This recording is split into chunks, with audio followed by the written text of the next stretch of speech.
Gamer.LK's Mercantile Esports Championship, powered by SLT-MOBITEL. It's time to impress your boss and show off your gaming skills. Sri Lanka's largest Mercantile-level esports event is back.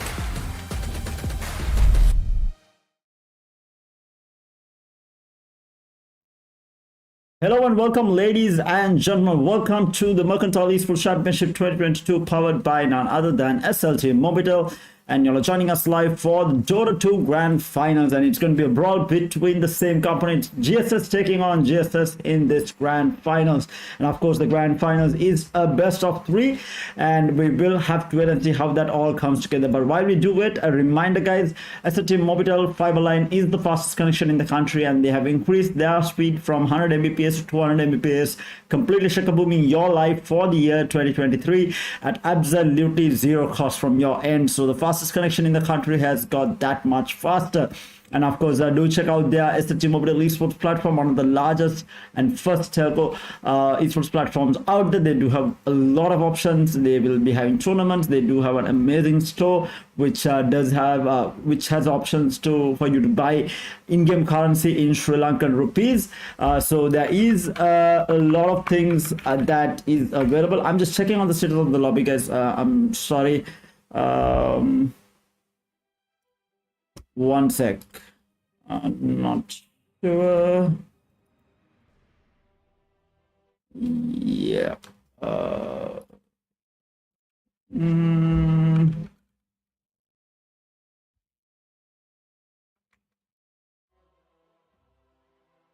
yeah, okay. So we are just about to get into the game. Hopefully, I can have it on screen shortly. We are just going through the coin toss process, and I'll be able to let you know who is where. But while we do it, let's take a quick look at the rosters. So from we have GSS is one of the teams. We have Drag, HODOR, Morpheus, Woophy, and Panda. And then on the other side, we have Chemical Minds, Viranga, Soloo, Soloo 6999X, Moonspell, and Nash. And I think we are ready to get into the game, so I will switch right into the game. Yeah, we are just about going through the drafting phase here. Going to be an interesting one. OD being banned out again. This is a more than anything else, it's a respect ban for Panda on the side of GSS Easy Win. Known to be one of the best OD players in the country, plus a very dangerous OD player. Once he gets his hands on an OD, it's just very destructive. So rightly so, has been banned out. Rest of the bans are going to be definitely interesting, because obviously these two teams know each other. They would have probably practiced together before the tournament, and they have ended up in the grand finals together. So it's going to be an interesting one to see who is going to come out on top in this best of 3 matchup. On paper though, at least on paper, GSS Easy Win looks the stronger team, but these things can easily change, you know. Things yeah, 1 second, guys. Yeah, okay, yeah, sorry, I was just double checking things. But yeah, anything can happen in a game of Dota, right? So we will have to wait and see how it all comes together. Right now we are waiting on the first couple of bans, and the timer seems to be stuck. Okay, was it just me? I don't see the timer running. Is it bugged? Huh. It might be just bugged for me. I'm not entirely sure.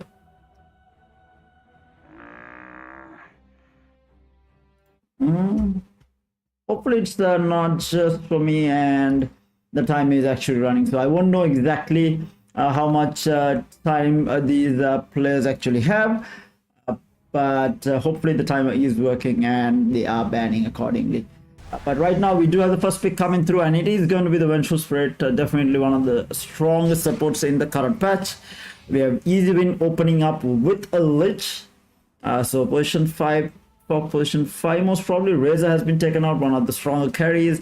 Easy Win has taken out Viper, very annoying to deal with. I have seen a lot of Viper being played by, especially at the very high ranks, by the likes of, you know, players like Thompson, who spams a lot on this hero.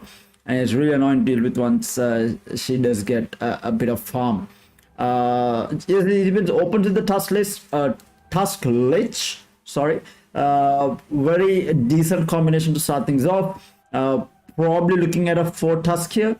Not a huge fan of, you know, opening up with your 2 supports, but having said that, Tusk can be put on position 2 or even a 3 role here. So, you know, things are the options are open in that sense.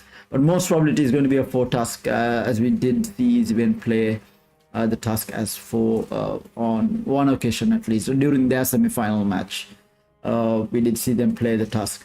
So going to be interesting to see how Chemical Minds answers this. The answer is a Night Stalker. Interesting pickup, and don't see a lot of it.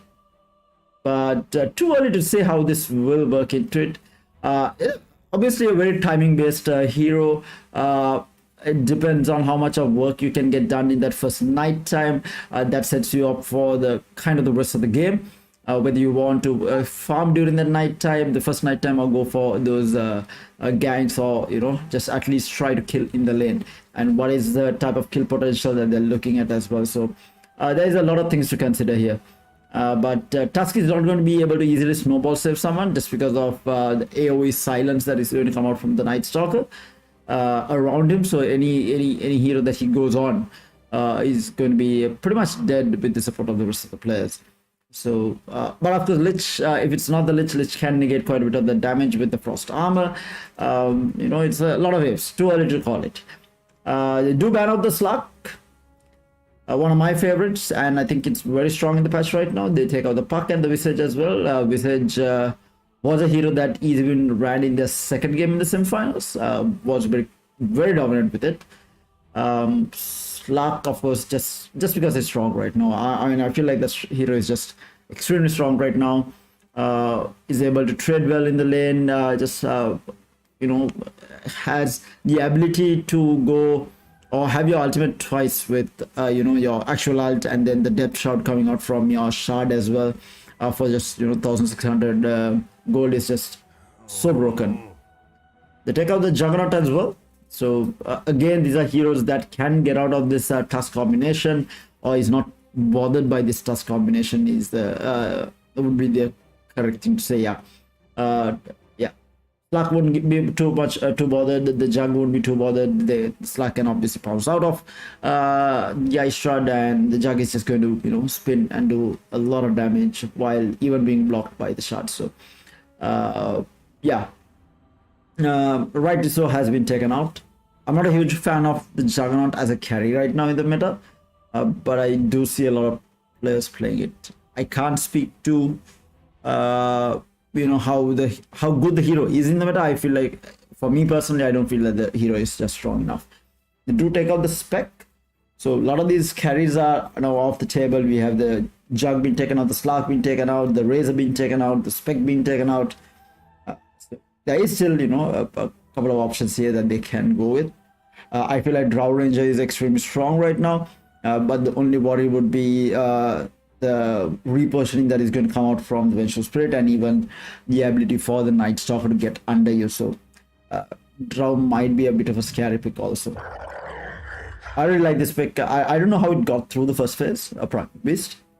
Very, very strong. Really annoying to deal with. Gets extremely tanky.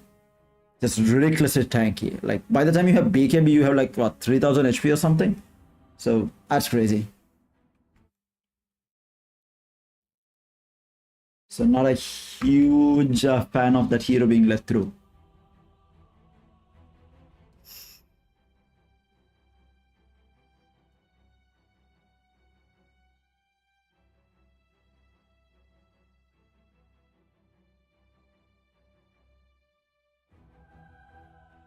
Waiting on the last 2 bans and picks, or rather the next 2 picks for Chemical Minds. Seems we're thinking quite a bit about this, or the time is just, I don't know why it's bugged for me. You guys have seen the same thing that I'm seeing, right? Yeah, okay. I just wondering whether the clock was running in screen and not in my screen, but yeah. They do pick up the Witch Doctor, so this Night Stalker is going to be position 3 coupled with the bench split, most probably with the Witch Doctor being played safe lane, unless they want to run the Witch Doctor mid. We did see a team doing it against Easy Win in the semifinals. I think it's pretty strong, to be fair. That was the time when I used to play that we ran the Witch Doctor as position 1. Ricky, that's something that I wasn't expecting. At least Chemical Minds is going for like a color theme, right? You know, you have blue, then purplish, like, but you know, the blue hue is technically there. Whereas Easy Win also had it going for them until they picked up the Primal Beast. So Tinker gets picked up. That's an interesting one, right? Just because of the fact that the Night Stalker can find you easily with Darkness. What do you call your alt? Hunter in the Night? I can't remember, honestly. I'm really sorry, guys. But yeah. Interesting pick. But having said that, it's Panda Tinker, so, you know, not going to be the easiest man to catch. I'm pretty sure certain things about... Isn't the Tinker supposed to have someone on top of his head? I'm pretty sure that there is a small miniature creature on top of his head. That creature is missing. It's just an empty shell. Or am I mistaken? I might be wrong.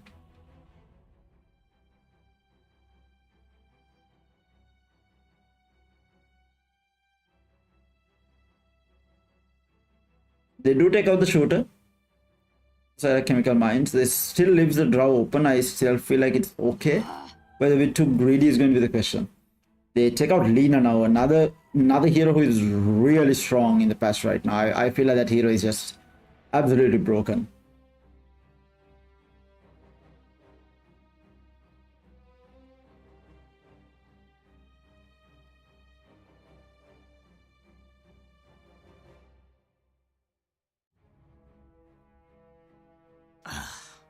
They do take out the Drow Ranger, right? So I was thinking on the Drow for Easybin. This leaves them in a bit of a pickle. Who do they pick up here? They do take out the Zeus in return. So Chemical Minds is looking for med. I kind of feel like they can afford to be a little bit greedy with this pick. They want to.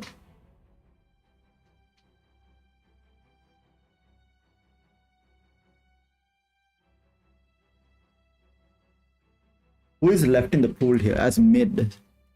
Invoker, OD, Puck on. They have Queen of Pain if they really want to go. I feel like Queen of Pain fares really well against the Tinker. Or rather, fairly okay against the Tinker. It's a matter of who plays the lane better. I guess that's the case in most instances, but in general, I feel like it's a bit of a chance for the Queen of Pain to kind of lay into the Tinker.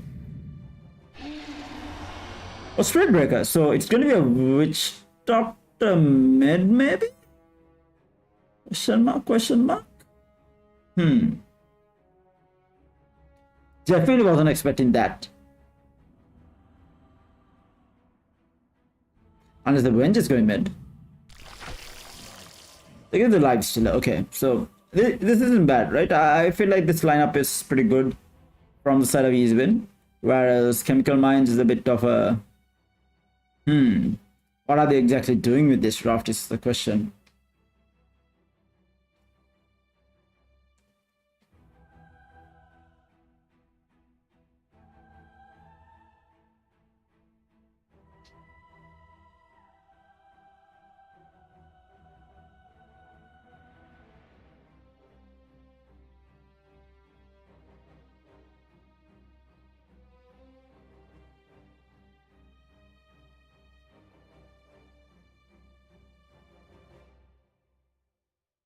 Just waiting on the game to start.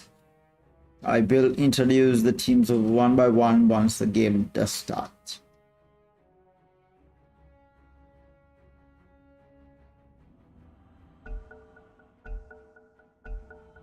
And we're back.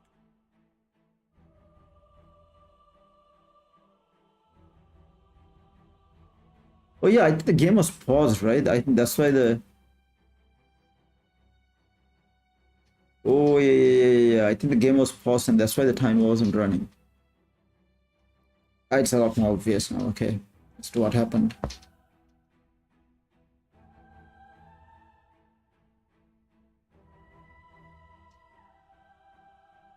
And now the Tinker is okay. So it's not a face per se, but it's neither is it empty up there.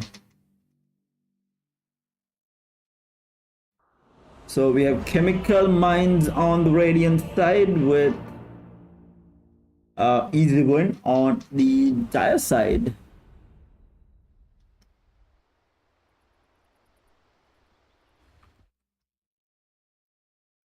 And as usual, we do have a pause as expected. No standard things.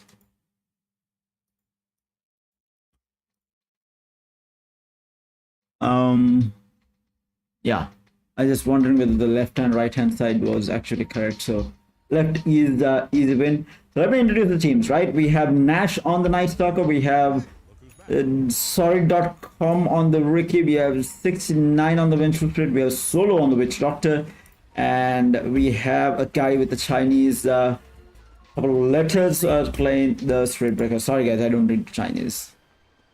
Now, I know we are going to that direction that we need to learn Chinese at some point, the way things are going, but I don't know Chinese yet, would be the proper thing to say.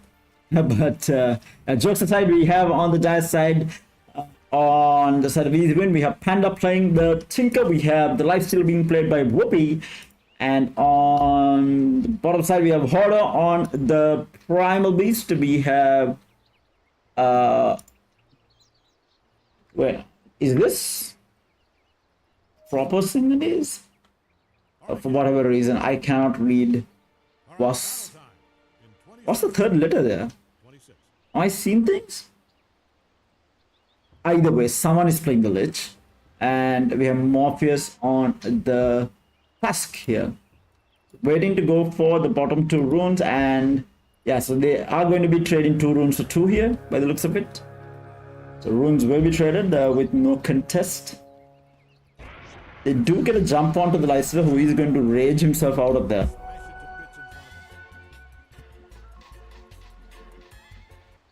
So Spirit Breaker is mid. That's an interesting matchup.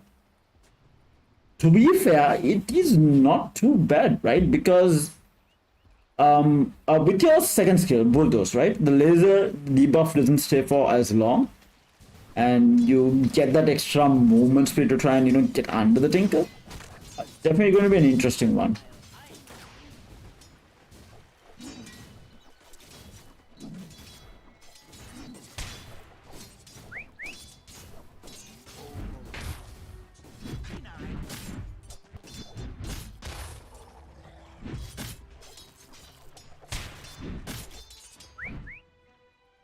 And we have another pause.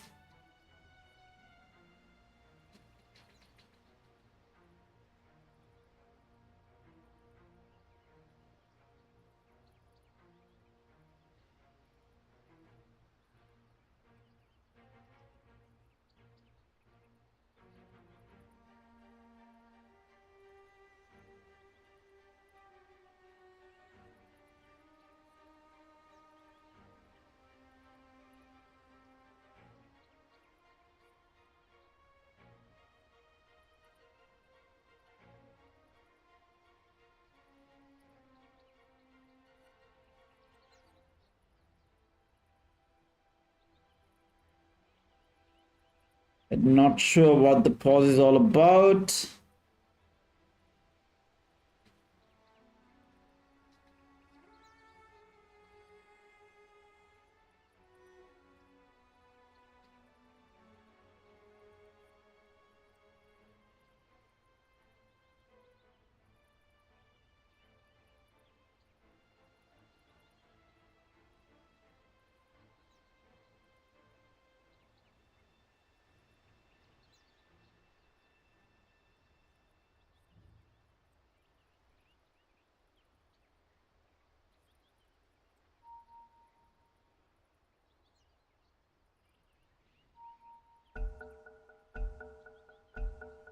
All right, back in business.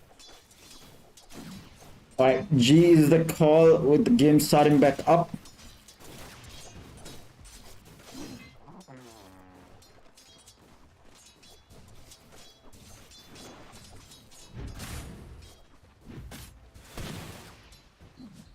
I'm looking for where kill potential will be. I feel that top is killable. So Witch Doctor gets a good start here. Or a good cast into Melodic.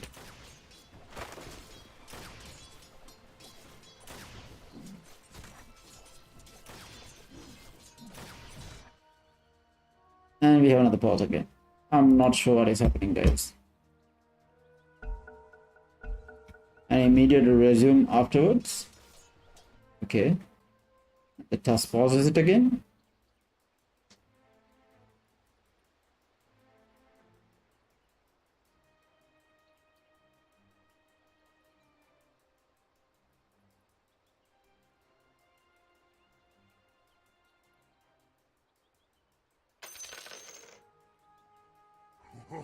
So I guess one of the players are apparently lagging, and this is exactly why you should get an SLT-MOBITEL fiber line. You will never have these issues with SLT-MOBITEL fiber line.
I guess HODOR is the one who is having the issues. Go and ready is the call.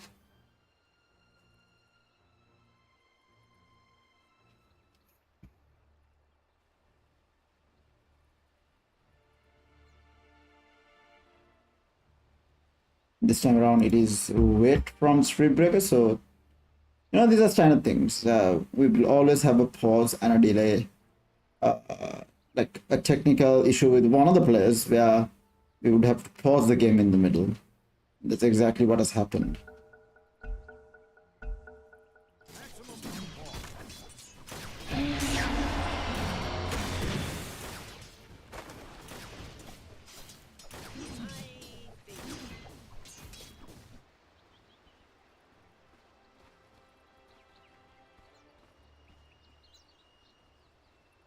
Say not so.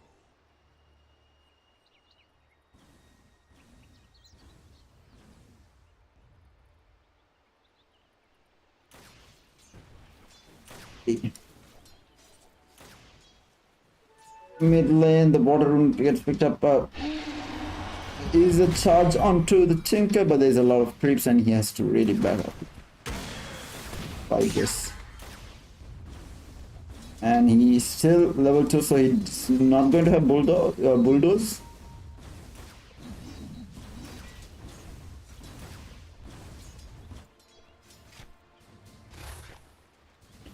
Fairly a quiet game, you know, there hasn't been any kills so far or attempts as such.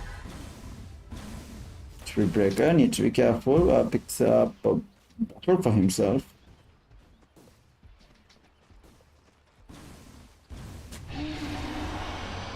Charge on the mid lane.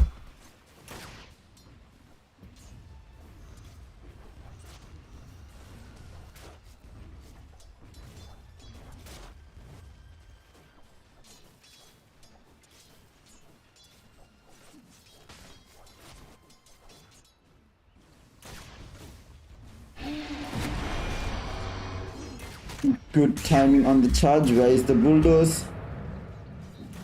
Pops it a little bit too late, I feel like. Oh, finally, first blood actually goes. It was the primal beast going down. Husk also might pay for it with his life. He does have a snowball though.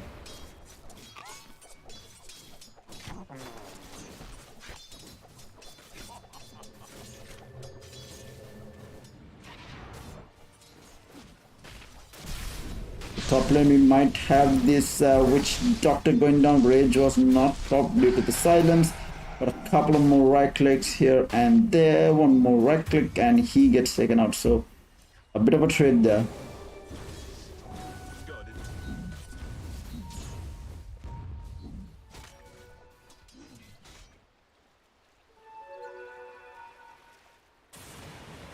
We have this Rebecca who is surrounded. They do go on him, and that's a kill that Panda is very happy to claim.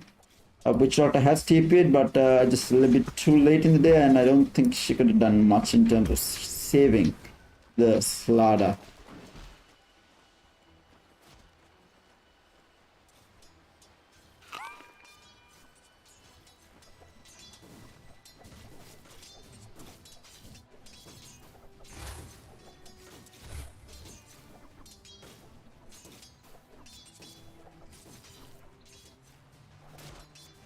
First night time is approaching in around 10 seconds time as well, so that's when the night stalk is going to get active.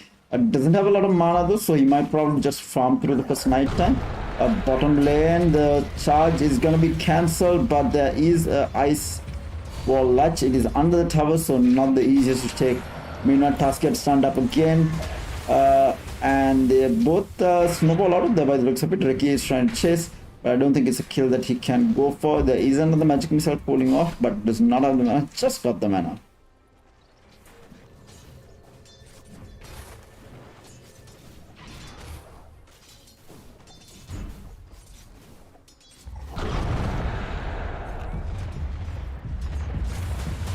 Bottom lane, they're trying to go on the Ricky. Ricky extremely low. Thinker comes in, and that is going to be another kill secured.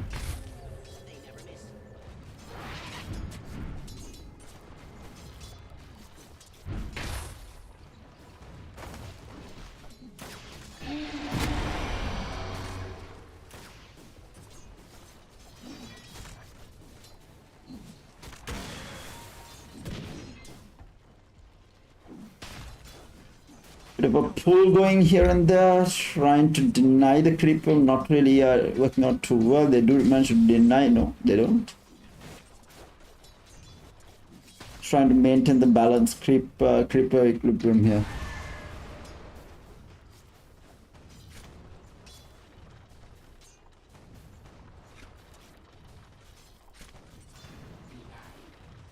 Last hits wise as well, the lifeline, the Tinker both dominate in the charts here, so bit of a question towards Easy Win side or other Chemical Mines as when is their go time. So Nightstalker has decided to keep farming during the first night time, and I think rightly so, right? You don't see a... Oh no, as I said, at bottom lane they do go on the Ricky as well as the Warren Show spread, and both will go down with the Tinker chipping in.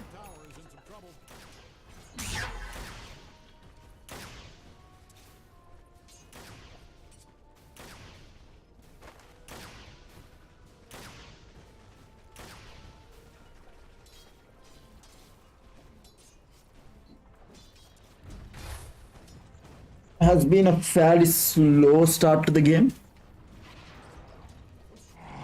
Mid lane, they do go on the Tinker. Tinker does have a DD rune, but the Melody to follow up with the cask, it's going to be dead, but he gets the kill before he dies onto the Spirit Breaker. He's not going to be happy. He did not find the EXP for that kill, so it's going to be the Witch Doctor who gets those extra levels and extra serving of gold as well.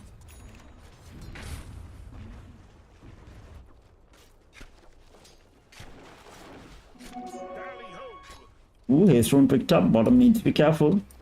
We might have the Tinker chipping in as well. He does have a Blink Dagger also. Task is different, looking to go. Tinker is waiting for this.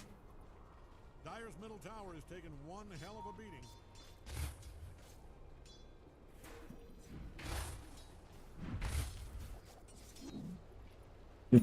beating.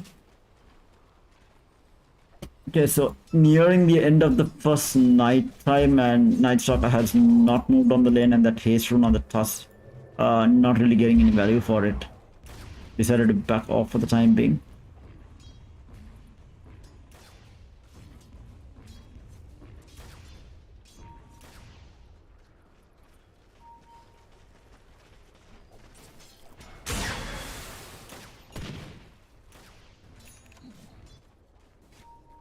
Things have slowed down quite a bit again.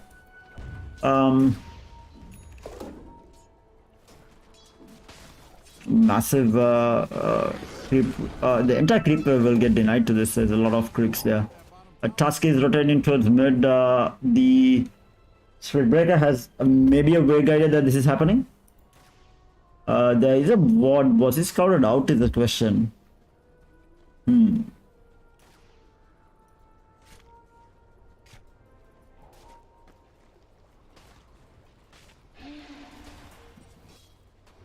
We have a charge and it's going to be on the creeps for the time being. He is looking to pick up a face boot, very far behind the Tinker. And look at the top 3 net worth. It is going to be that easy bin side, the life stealer, the Tinker, as well as the primal beast.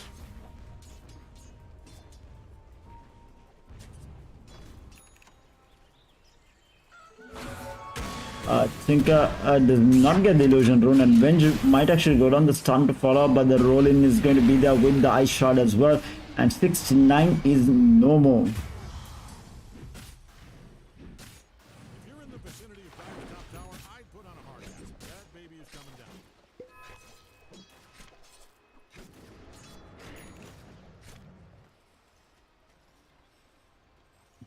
down. So level 6 is going to be available for Lich now.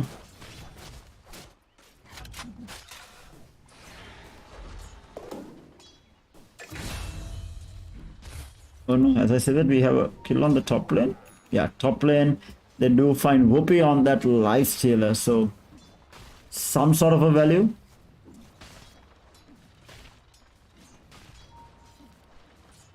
They're really so far behind in terms of net worth, though. That is going to be the big question.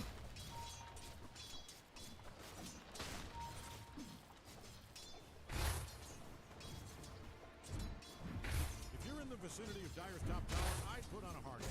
That baby is Mid lane, we do have a charge onto the Tinker, the stun to follow up as well. The Ricky jumps in, does not have the smoke. Lich lets the ultimate fly, and the Tinker will still get gone on with the Ricky taking so much of damage, and will finally go down. Tinker still being chased. They will find the kill. They have lost 2 though for this, and they might actually lose more. The Vengeful Spirit wants to join the fight as well under the tier 1 tower here. The stun flies off onto the Primal Beast, probably not the target to go for, and the Primal Beast with this ultimate with grab the Vengeful Spirit, throw him around and kill him, and losing 3 heroes in the process.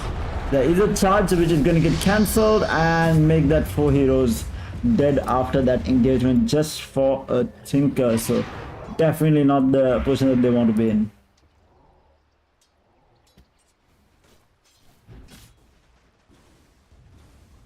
Radiant's middle tower is hanging on by a brick. Night Stalker will probably go for that Urn of Shadow. We are expecting that early BKB from the Primal Beast. And the Ricky hasn't queued up anything, so he's probably still contemplating on what to go for. Lifesteal knows exactly what he wants, has got his armlet, going in for a Mjolnir by the looks of it, or at least a Maelstrom to start things off.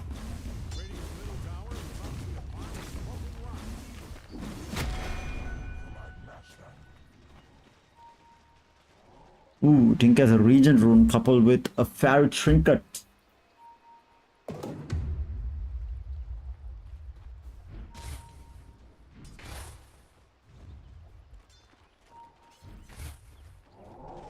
We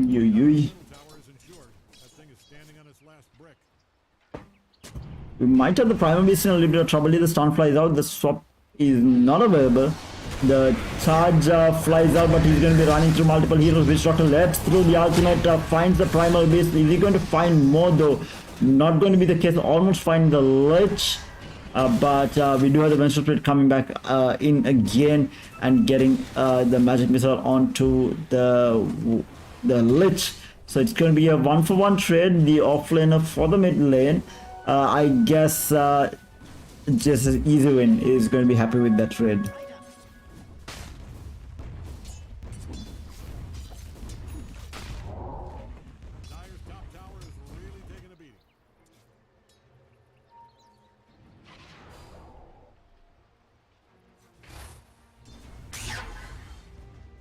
I think we're looking to pick up that early Shiva's guard. We might have an engagement on this bottom lane. They are prepping for it.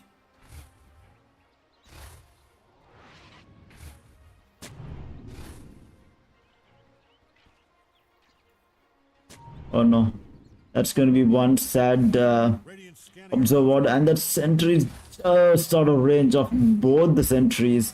Very, very unfortunate, and that's going to be a free D-ward for the entire team.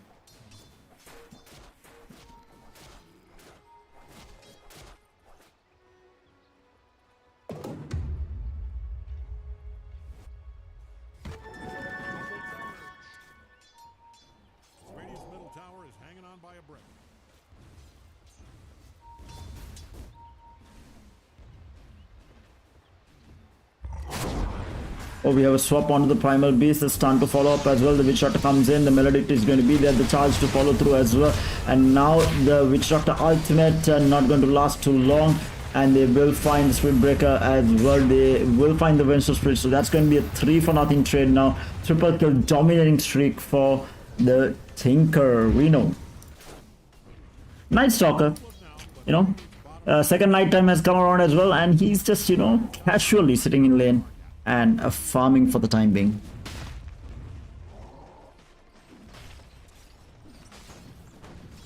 Yeah, significant net worth difference so far.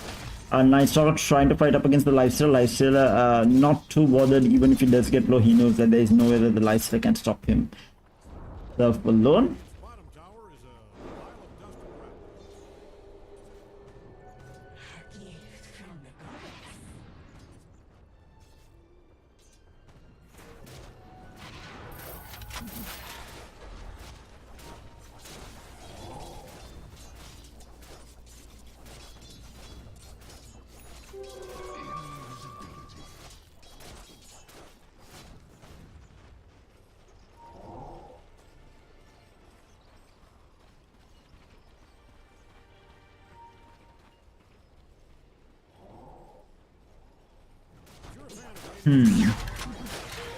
Think he's going to be clearing out a couple of stacks here. Oh, not rather. Lifestealer is going to be the one taking that. How close is he? Oh yeah, he does have his Maelstrom. He is looking to pick up the Basher by the looks of it. He's a smoke now.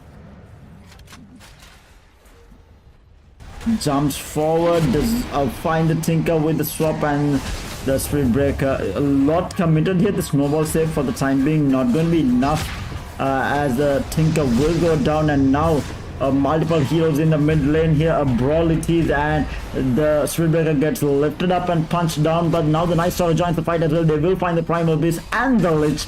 A 3-for-0 trade going in favor of the Chemical Mines. Very, very well executed there.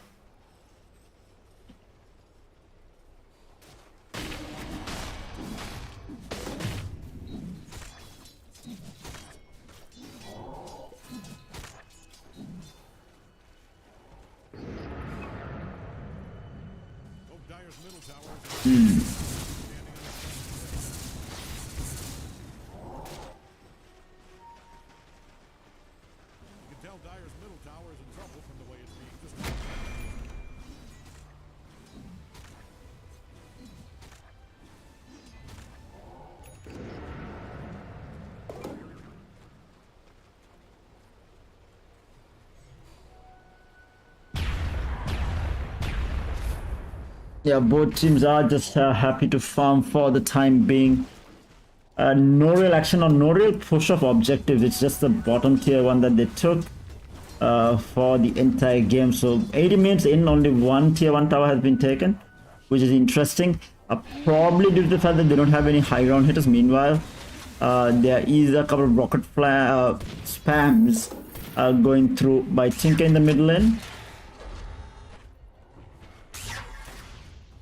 who has picked up a Yules and a Scepter to be able to get away from that task here. Sorry, that Spirit Breaker there.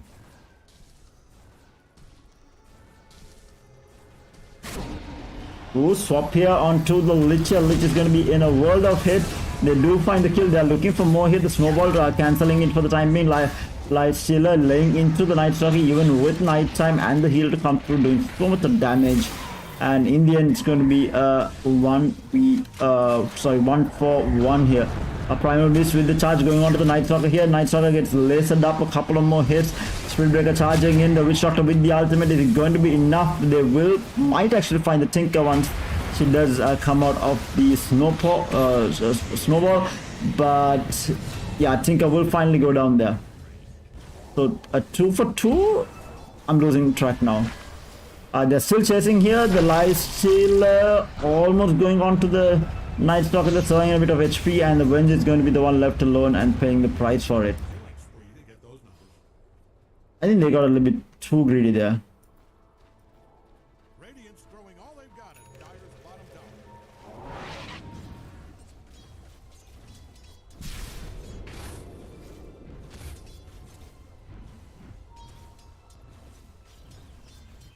There is a DD rune top.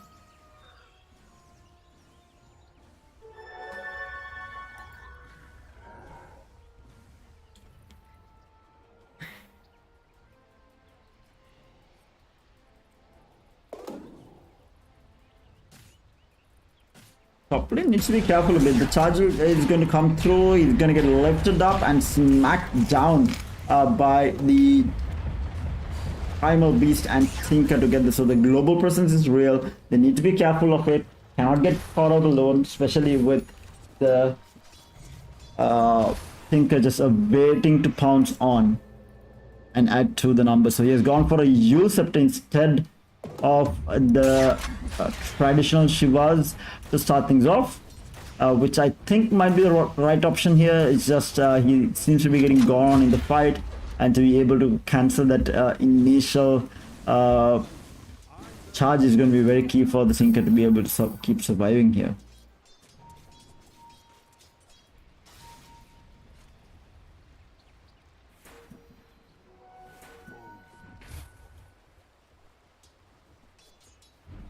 So top lane is where they are going to be putting the pressure next. Primal Beast, like I said, has the BKB up for 2400 HP already. It's a lot of HP, and a couple of items are being delivered and probably taking the fight afterwards. What's the item actually?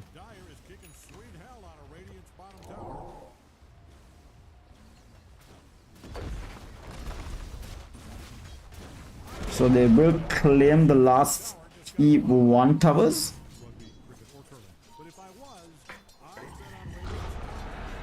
Primal Beast with the charge in, not really getting under the Night Stalk, and he manages to pop the Crippling Fear, isn't it? Yeah, Crippling Fear to save himself. Radiant's middle tower is hanging on by a breath. Things are looking dire for Dire. Again, I said that. Their bottom tower. Radiant's middle tower just got smashed on the wall. It's not like Dire's bottom tower, and it shows. Okay, the minty one actually went down just now.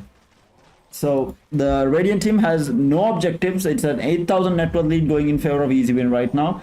They have smoked up. The scan follows out, catches out the Ricky for a second there, but they are into the jungle waiting for a jump in. But Vengeful Spirit is not the kill that they're looking for, at least. They do spot out the Spirit Breaker bottom. Was it? No, they did not. But Primal Beast coming in. Yeah, they know that there is something wrong here, so they are going to be backing off at least for the time being. Spirit Breaker in the meantime is going to be charging towards that top lane to try and find some farm and get a little bit of push working out for them.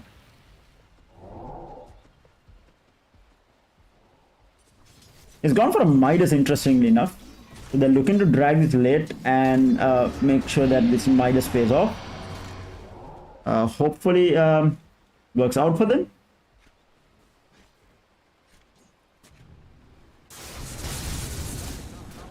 Lysel now has completed the Sanjanyasha, going in for the Basher. A very farmed here. 12,000 net worth here for the Lifestealer at the 23-minute mark.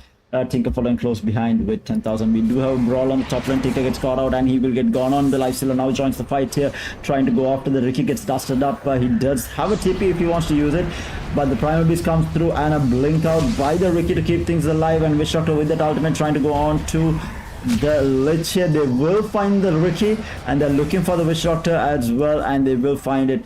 I think oh, okay, there we go. Night Stalker comes in, gets the Void out and does manage to secure the kill for Soloo there on the Witch Doctor. But again, a 2-for-2 trade overall, and they did not get an objective for it. But at least the Tinker is dying, right? I think that's what they're going to be happy about.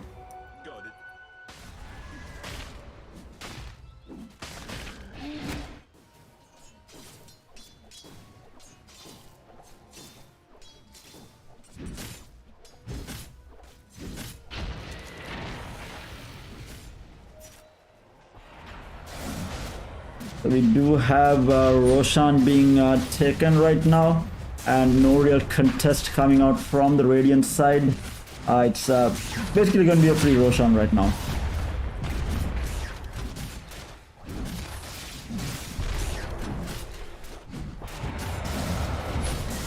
I think he's now looking to pick up the Eva's guard, and he's going to be backing off. So the Lifestealer picks up the Edges of Immortality. And has picked up the Basher as well by the looks of it, which is going to be delivered here. HODOR charging forward, looking for the Night Stalker, manages to get the Crippling Fear off, but it is going to be enough to keep him alive. The BKB going to get popped. They do catch the Witch Doctor, puts him up in the air, will get taken down. They're looking for more. The Tusk rolls in and will find that kill onto they do find the kill on the Primal Beast. The Spirit Breaker comes out. They will find that kill onto the Lifestealer as well. It's a 3-for-1 trade right now so far. There is another snowball onto the Ricky. Ricky going to be in trouble, going to get taken down with the pull. Sinister Gaze coming out, and a lovely eye shot there from the Tusk, keeping keeping the Spirit Breaker in place. They find him and they bring him down, and that's going to be a full-on 5-man team wipe with GSS easy win, off to an extremely good start. And I don't see them being able to come back from, or rather Chemical Minds are being able to come back from this. They really need to mess up on the side of easy win for them to come back. They lost almost all the lanes, wasn't able to get anything done. Tinker basically got free farm and quite a bit of kills to work in. So 11-5 right now, looking to purchase the Shiva's Guard right out here.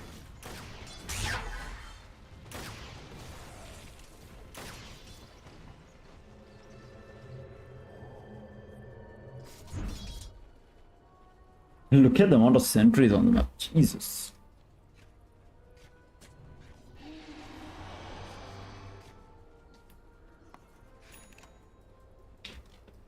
Sadly enough, I haven't seen that much of an impact from this mid Spirit Breaker. Maybe once he gets his BKB, which he has picked up now. Tusk also going for the BKB, so everyone's going for BKBs right now. Other than the Lich, who is looking to pick up the shard, the Ice Pile, the Popsicle will be placed in the middle. Probably hoping to catch a glimpse of the new. Don't look now, but Radiant's bottom tower is getting obliterated. So Primal Beast is going to be frontlining while they do take that tier 2 tower bottom lane, which leaves them with 2 tier 2 towers left at least. But little by little, inch by inch, the GSS easy win team is getting close to this map 1 victory, with no answer coming out from the side of GSS Chemical Minds.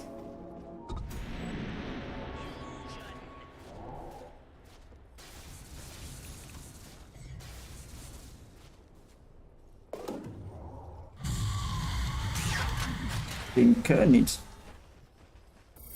has picked up the Shiva's guard, and another 1200 extra gold to put the top lane has been pushed out.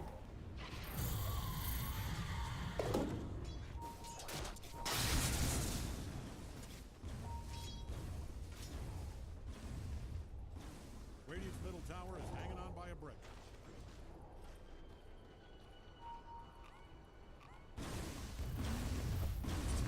Radiant's middle tower is about to They are pressuring multiple lanes. They're looking for the vengeful spread. The charge forward, not really catching anyone.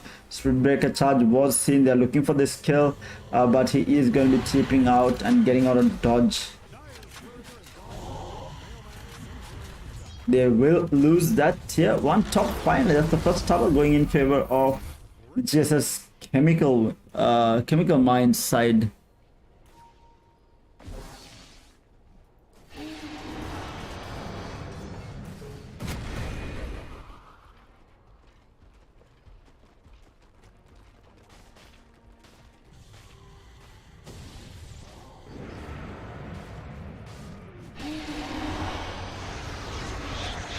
Tinker, does he get the TP out? No, the bash comes through and there's going to be a dead Tinker.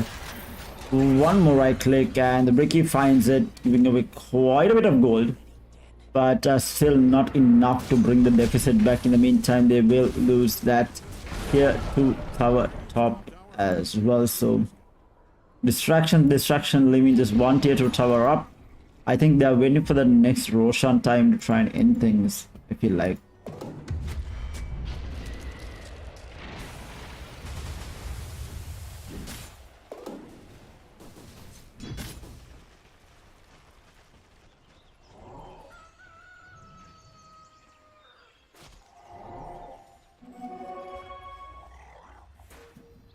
Things are looking dire for Dire's bottom tower. Wow, that was unintentional. Forget I said that. Their bottom tower, Dire's bottom tower's gone to a good farm up north. They've slowed down again. They do find that kill. They're chasing after the Ricky here. Lich following up close behind as well. And he is still being chased. Another dust is also going to land on the Ricky. No, it's not actually going to land on the Ricky, so Ricky is going to be fine. But the dust comes through from the Tinker, and they do find the Ricky. BKB going to get popped. He's going to get picked up and thrown in the air and put down by the Primal Beast, Woophy, and basically the team effort.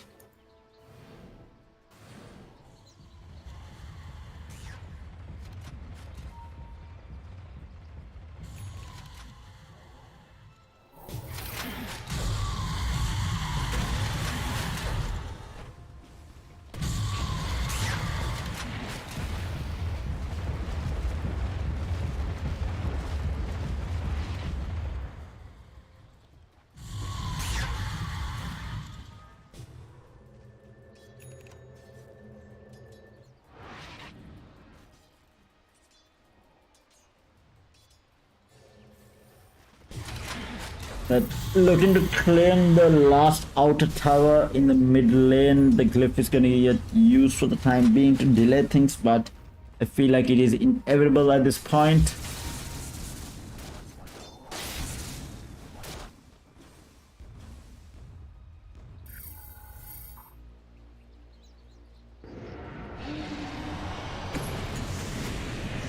Meanwhile, charge on to the mid lane. They do find the Lich. Now the Night Stalker joins the fight as well. Silence onto 2. They will find the Tusk by the looks of it. In the meantime, on the back line, they do find the Witch Doctor looking for more here. They will find the Vengeful Spirit as well. They do pay for it with the 2 supports here, but the Ricky is going to get caught out, E-bladed up, and he is going to get taken out. Still surviving though, inside the smoke. Now the charge comes through onto the Tinker, managing to use himself up. The Night Stalker still in the vicinity, using the defense matrix is going to be enough, and with that it is enough. The pick up and throw around by the Primal Beast, infested with the Lifestealer, just manages to secure that engagement, but still expensive in terms of the players that they lost on the side of easy win here, especially the Lich. Radiant's middle tower. We'll never forget you. Radiant's middle tower.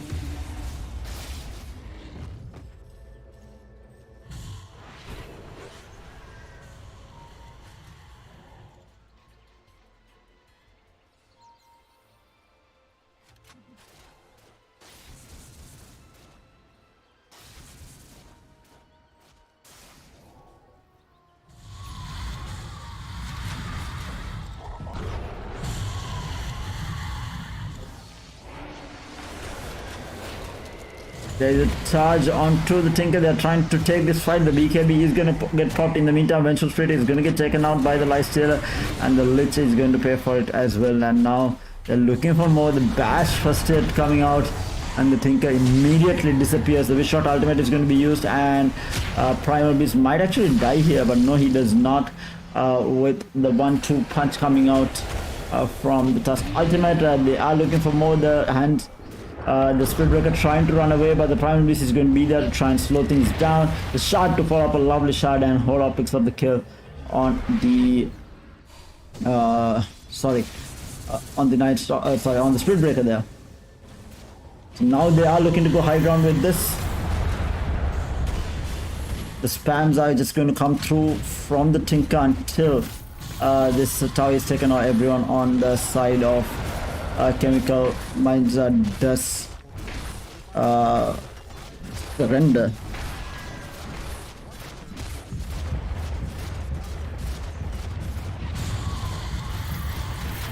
But right now it does not look like they are in a situation that they can defend. They will lose that entirety of top racks, and might actually lose mid here as well by the looks of it. Nightstalker wants to join the fight though. BKB is going to get popped. The Primal Beast popped the BKB as well. Ricky trying to fight up against everyone. They are chasing after the Lifestealer. Lifestealer just turns around and just backs into them. They will find a kill onto the Ricky. The Wish Shotter is going to be able to get the ultimate off, but not for long enough, and they will find the Wish Shotter as well as the Nightstalker, and the Spirit Breaker still not there. Gem on the ground. Tier 3 tower claimed, and they're going to work on the mid racks as well. The gem not going to be claimed. The Ricky steals the gem, but the punch and pick up. And now the charge comes through. The BKB going to get popped by the Lifestealer. Immediate bash coming through from him, and the Spirit Breaker not able to do anything, being chased. Movement speed keeping him alive. The roll forward from the Tusker. The spam coming through from the Tinker as well. Tinker trying to still find the skill. There is a swap, but the swap doesn't come through in time. The charge is going to get cancelled, and the Tinker manages to blink out. And that's the mid set of racks and tower claimed. And this might be all over for game number 1 here.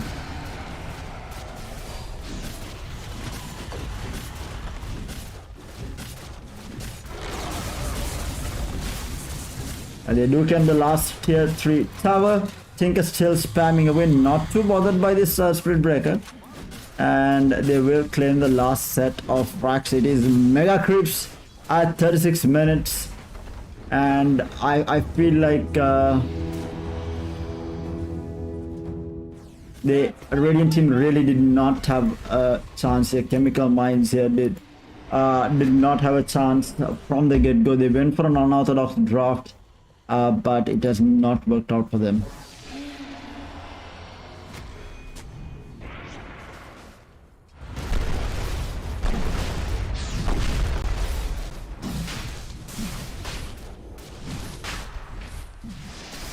They will claim the last Roshan. There is a shard for the Lifestealer as well, which is going to give him open wounds. That extra catch. Tinker goes for the overwhelming blink.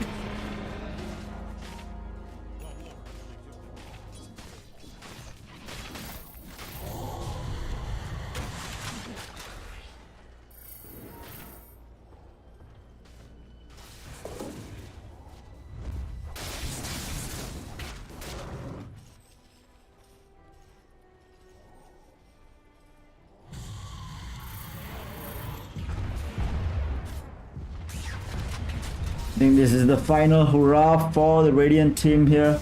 The final stand, the charge comes through. That is going to be onto creeps. The Ice Shard not really catching out the Nightstalker, who is just a little bit too fast. It is still night time. He has the Dark Ascension ready if he wants to fly up in the air here. But how do they take this fight?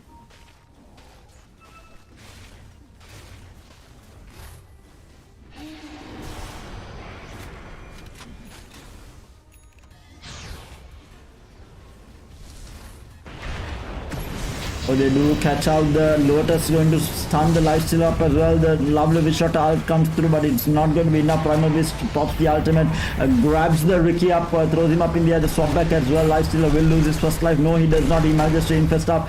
They are running into the base. High setting out. Night Stalker will pay for it with his life.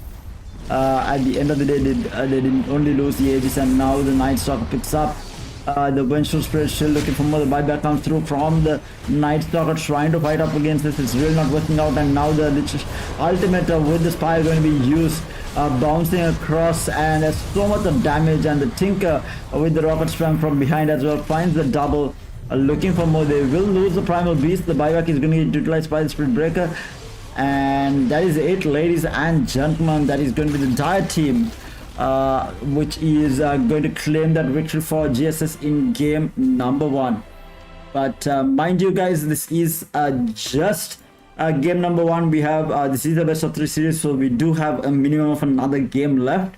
We will have to wait and see how that comes together, whether this team can come back from that defeat is going to be the question, or whether EasyBin is just going to run away with a 2-0 grand final just like the semi-finals is going to be the question. But having said that, for those of you who are joining us, y'all are joining us for the Mercantile Esports Championship 2022, powered by none other than SLT-MOBITEL. And of course, we will be going in for a very short break, ladies and gentlemen, until the teams get ready for that game number 2. We'll be taking a 5-minute reset. We'll be back with game number 2 of the grand finals for Dota 2.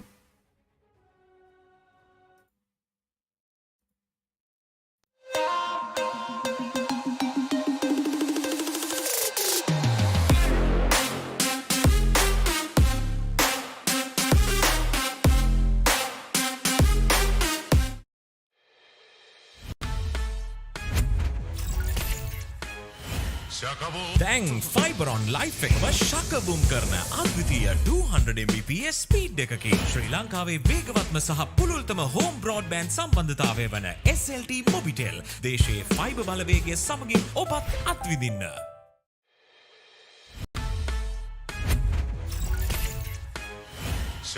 දැන් ෆයිබරොන් life එකම ශකබුම් කරන අද්විතීය 200 Mbps speed එකකින් ශ්‍රී ලංකාවේ වේගවත්ම සහ පුළුල්තම home broadband සම්බන්ධතාවය වන SLT-MOBITEL දේශයේ fibre බලවේගය සමගින් ඔබත් අත්විඳින්න.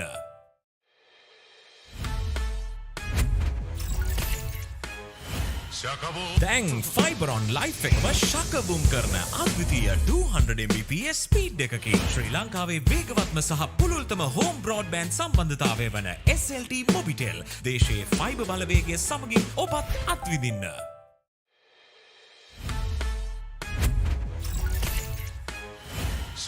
දැන් ෆයිබරොන් ලයිෆ් එකම ශකබුම් කරන අද්විතීය 200 Mbps ස්පීඩ් එකකින් ශ්‍රී ලංකාවේ වේගවත්ම සහ පුළුල්තම හෝම් බ්‍රෝඩ්බෑන්ඩ් සම්බන්ධතාවය වන SLT-MOBITEL දේශයේ ෆයිබර් බලවේගය සමගින් ඔබත් අත්විඳින්න.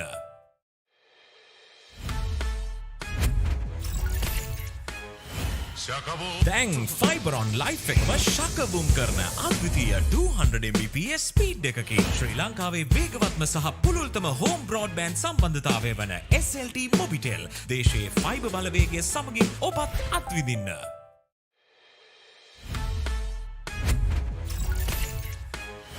දැන් ෆයිබරොන් ලයිෆ් එකම ශකබුම් කරන අද්විතීය 200 Mbps ස්පීඩ් එකකින් ශ්‍රී ලංකාවේ වේගවත්ම සහ පුළුල්තම හෝම් බ්‍රෝඩ්බෑන්ඩ් සම්බන්ධතාවය වන SLT-MOBITEL දේශයේ ෆයිබර් බලවේගය සමගින් ඔබත් අත්විඳින්න.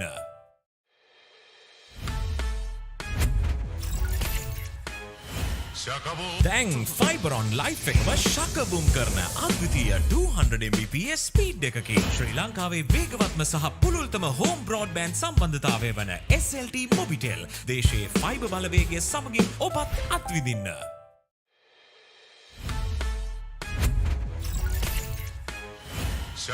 දැන් ෆයිබරොන් ලයිෆ් එකම ශකබුම් කරන අද්විතීය 200 Mbps ස්පීඩ් එකකින් ශ්‍රී ලංකාවේ වේගවත්ම සහ පුළුල්තම හෝම් බ්‍රෝඩ්බෑන්ඩ් සම්බන්ධතාවය වන SLT-MOBITEL දේශයේ ෆයිබර් බලවේගය සමගින් ඔබත් අත්විඳින්න.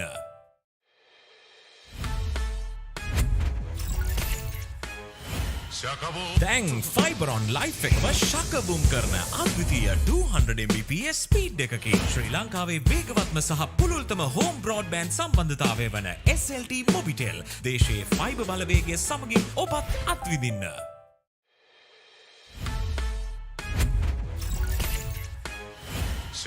දැන් ෆයිබර් ඔන් ලයිෆ් එකම ශකබුම් කරන අද්විතීය 200 Mbps ස්පීඩ් එකකින් ශ්‍රී ලංකාවේ වේගවත්ම සහ පුළුල්තම හෝම් බ්‍රෝඩ්බෑන්ඩ් සම්බන්ධතාවය වන SLT-MOBITEL දේශීය ෆයිබර් බලවේගය සමගින් ඔබත් අත්විඳින්න.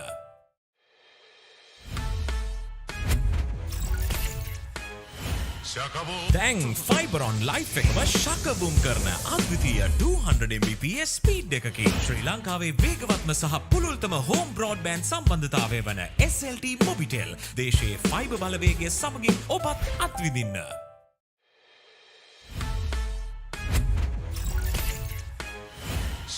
දැන් ෆයිබර් ඔන් ලයිෆ් එකම ශකබුම් කරන අද්විතීය 200 Mbps ස්පීඩ් එකකින් ශ්‍රී ලංකාවේ වේගවත්ම සහ පුළුල්තම හෝම් බ්‍රෝඩ්බෑන්ඩ් සම්බන්ධතාවය වන SLT-MOBITEL දේශීය ෆයිබර් බලවේගය සමගින් ඔබත් අත්විඳින්න.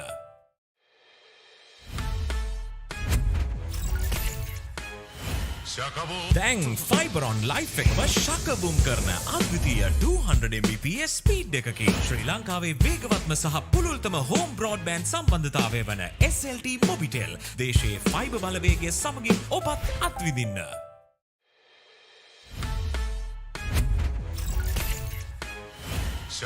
දැන් ෆයිබර් ඔන් ලයිෆ් එකම ශකබුම් කරන අද්විතීය 200 Mbps ස්පීඩ් එකකින් ශ්‍රී ලංකාවේ වේගවත්ම සහ පුළුල්තම හෝම් බ්‍රෝඩ්බෑන්ඩ් සම්බන්ධතාවය වන SLT-MOBITEL දේශීය ෆයිබර් බලවේගය සමගින් ඔබත් අත්විඳින්න.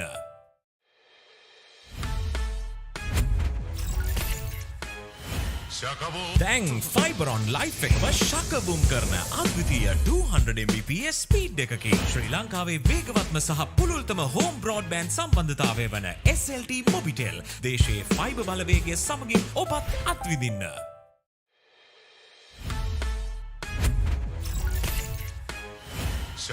දැන් ෆයිබර් ඔන් ලයිෆ් එකම ශකබුම් කරන අද්විතීය 200 Mbps ස්පීඩ් එකකින් ශ්‍රී ලංකාවේ වේගවත්ම සහ පුළුල්තම හෝම් බ්‍රෝඩ්බෑන්ඩ් සම්බන්ධතාවය වන SLT-MOBITEL දේශීය ෆයිබර් බලවේගය සමගින් ඔබත් අත්විඳින්න.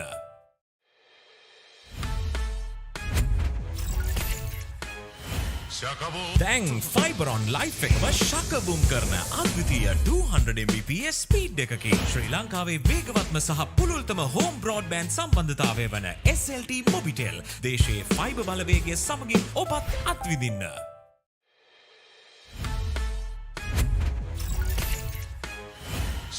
දැන් ෆයිබර් ඔන් ලයිෆ් එකම ශකබුම් කරන අද්විතීය 200 Mbps ස්පීඩ් එකකින් ශ්‍රී ලංකාවේ වේගවත්ම සහ පුළුල්තම හෝම් බ්‍රෝඩ්බෑන්ඩ් සම්බන්ධතාවය වන SLT-MOBITEL දේශීය ෆයිබර් බලවේගය සමගින් ඔබත් අත්විඳින්න.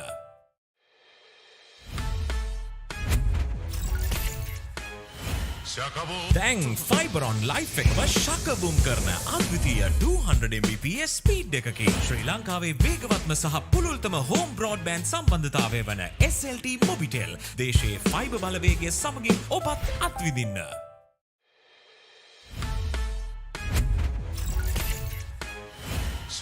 දැන් ෆයිබර් ඔන් ලයිෆ් එකම ශකබුම් කරන අද්විතීය 200 Mbps ස්පීඩ් එකකින් ශ්‍රී ලංකාවේ වේගවත්ම සහ පුළුල්තම හෝම් බ්‍රෝඩ්බෑන්ඩ් සම්බන්ධතාවය වන SLT-MOBITEL දේශීය ෆයිබර් බලවේගය සමගින් ඔබත් අත්විඳින්න.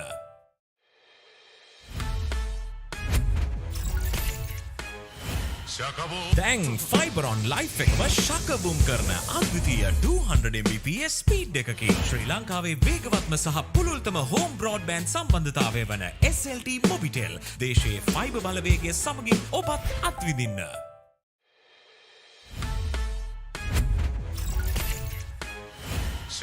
දැන් ෆයිබර් ඔන් ලයිෆ් එකම ශකබුම් කරන අද්විතීය 200 Mbps ස්පීඩ් එකකින් ශ්‍රී ලංකාවේ වේගවත්ම සහ පුළුල්තම හෝම් බ්‍රෝඩ්බෑන්ඩ් සම්බන්ධතාවය වන SLT-MOBITEL දේශීය ෆයිබර් බලවේගය සමගින් ඔබත් අත්විඳින්න.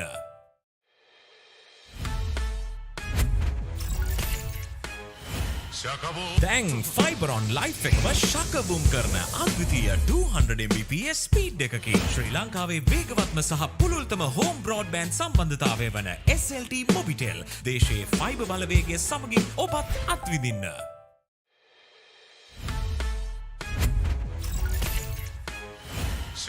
දැන් ෆයිබර් ඔන් ලයිෆ් එකම ශකබුම් කරන අද්විතීය 200 Mbps ස්පීඩ් එකකින් ශ්‍රී ලංකාවේ වේගවත්ම සහ පුළුල්තම හෝම් බ්‍රෝඩ්බෑන්ඩ් සම්බන්ධතාවය වන SLT-MOBITEL දේශයේ ෆයිබර් බලවේගය සමගින් ඔබත් අත්විඳින්න.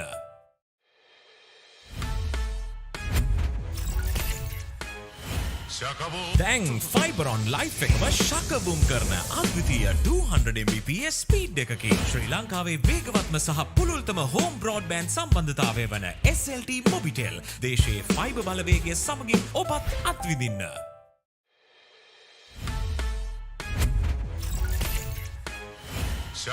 දැන් ෆයිබර් ඔන් ලයිෆ් එකම ශකබුම් කරන අද්විතීය 200 Mbps ස්පීඩ් එකකින් ශ්‍රී ලංකාවේ වේගවත්ම සහ පුළුල්තම හෝම් බ්‍රෝඩ්බෑන්ඩ් සම්බන්ධතාවය වන SLT-MOBITEL දේශයේ ෆයිබර් බලවේගය සමගින් ඔබත් අත්විඳින්න.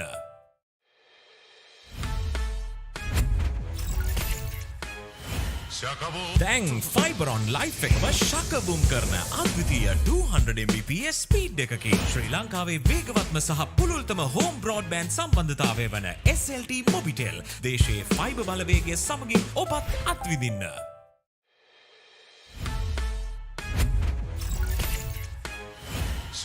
දැන් ෆයිබර් ඔන් ලයිෆ් එකම ශකබුම් කරන අද්විතීය 200 Mbps ස්පීඩ් එකකින් ශ්‍රී ලංකාවේ වේගවත්ම සහ පුළුල්තම හෝම් බ්‍රෝඩ්බෑන්ඩ් සම්බන්ධතාවය වන SLT-MOBITEL දේශයේ ෆයිබර් බලවේගය සමගින් ඔබත් අත්විඳින්න.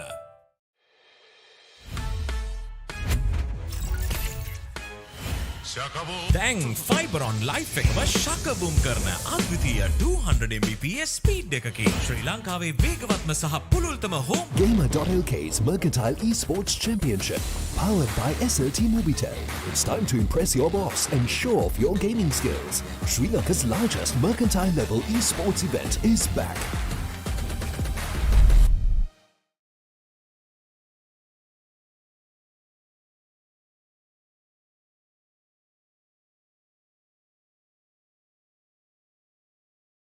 Hello and welcome back, ladies and gentlemen. Welcome to Gamer.LK's Mercantile Esports Championship 2022, powered by none other than SLT-MOBITEL. You're joining us for the grand finals for Dota 2, and it is Global System Solutions taking on Global System Solutions. So it's a home ground match for these two teams here, fighting up against each other for the gold and the silver points here. So either way, GSS is going to be very happy. They are going to be walking away with gold and silver for the Dota 2 title. Game number 1 was won by what was the team? Easy win, yeah. And Chemical Minds obviously wanting now to try and take game number 2 and force that all important game number 3. We will have to wait and see whether they can do that. But with that, we do have the game starting up. We shall go into it. And of course, a reminder, guys, the entire event is powered by SLT-MOBITEL. Their fiber line is the fastest connection in the country. They have increased the speed from 100 Mbps to 200 Mbps, completely shakabooming your life for the year 2023 at absolutely zero cost from your side. The fastest connection in the country just got that much faster. And if you don't have a SLT-MOBITEL fiber line, what are you guys doing at this point? You need to get one, because there is no better connection. I mean, I'm using an SLT-MOBITEL fiber line. I'm pretty sure majority of these gamers are using a SLT-MOBITEL fiber line. If you don't have one, make sure to get yourself one today. But with that, we do have the draft underway here. We have the OD Razor being bad out standard bands yet again. With the Lich Primal Beast now being picked up in the first stage. This is what I was expecting, which did not happen the previous time. I expected the Primal Beast to be picked up in the first phase. So now they do pick it up in the first phase for easy win. They go with that Lich Primal Beast. Vengeful Spirit opening for Chemical Minds yet again. So same opening, no real change in terms of opening for Chemical Minds. What will they pick up next is going to be the question. What did they open with? They opened it to Venge and Tusk, right? Was Tusk on the other side? Huh. I think Tusko. Wait. Yeah, Tusko's on the other side. Who did they open with? Wenge and. Radiant gets the ban. Oh. They opened with Wenge Ogre. Okay. These are again very single target, right? So now they don't have any sort of team fight spells, I would say, with these two supports. Both single target.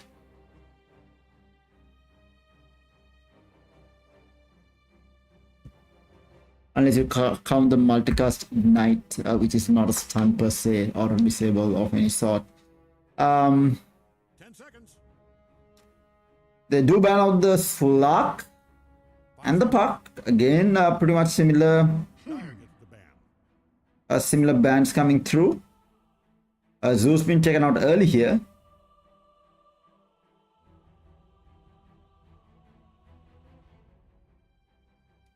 Radiant gets the ban. And they take out the Juggernaut again. Very similar bans from last game. So nothing much has really changed from last game. They are sticking to it.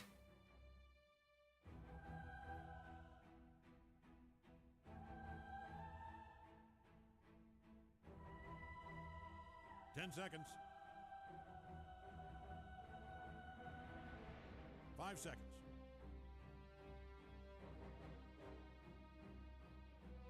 Dire gets the ban. They banned the Pugna. What are they looking at? A mid Skyrath maybe?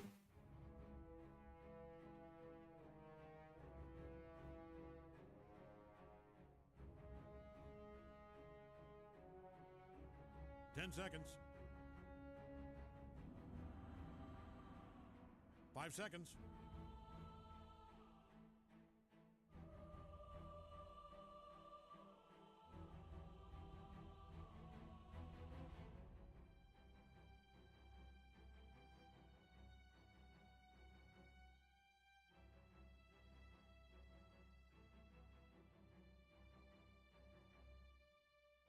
Waiting on the last ban before the next pick phase right now.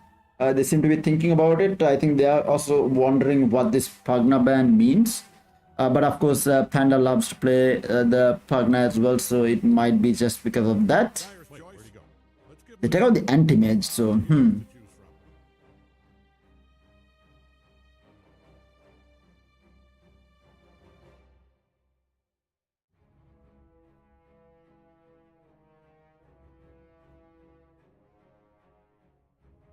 Seconds, just long enough to regret every choice you've made if you hurry. 5 seconds. 4. Radiant's up. 3. You get it. but they go with the Hoodwink, so a little bit of a change.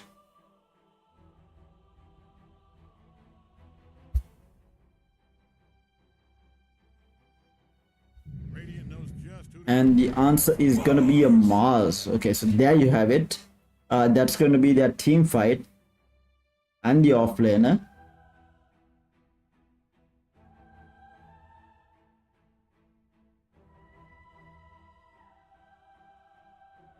Seconds. We're starting in 5 seconds, with or without you.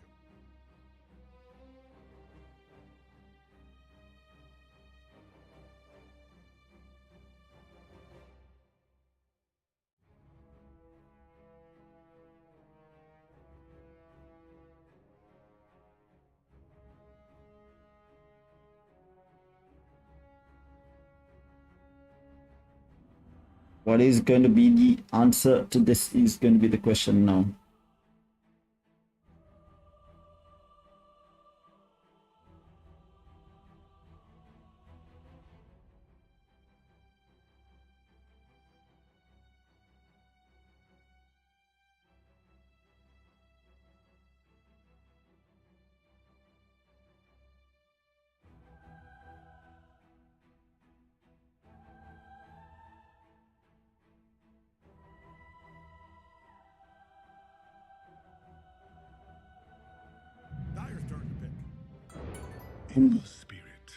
They go with the Hoodwink. Number Spirit. Some interesting picks this time around compared to the last game, I must say. Will definitely make things interesting, to say the least.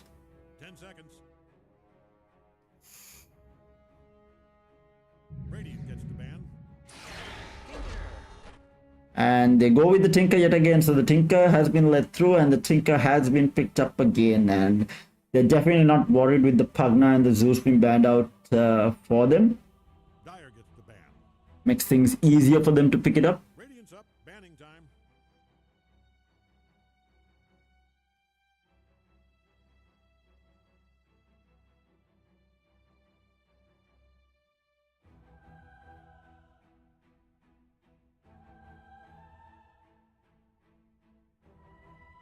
Seconds. 5 seconds. 4, 3, you get it.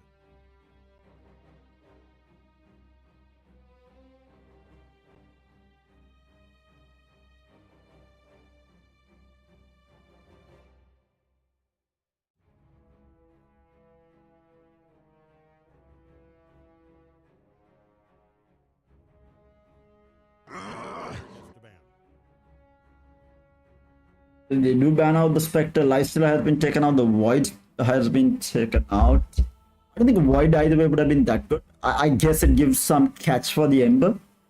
But other than that, I don't think the Void would have been that great. I don't think it's required to ban it, I feel like. They take out Shooter.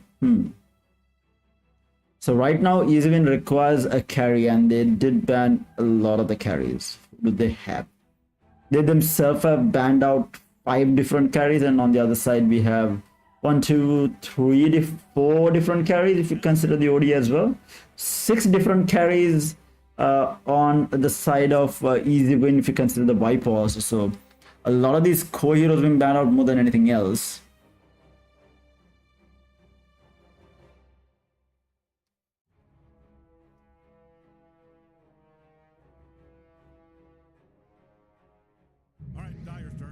And the last pick is gonna be a Phantom Lancer. A tad bit greedy, I would say, unless the Ember Spirit has a decent start.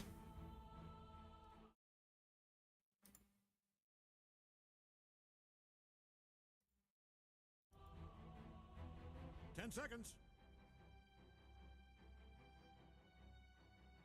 We're starting in 5 seconds, with or without you.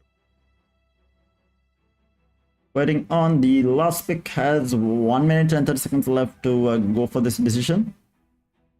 Who do they answer this with? They have Sven in the pool. I don't like the Sven too much. I feel like he can get kited quite a bit.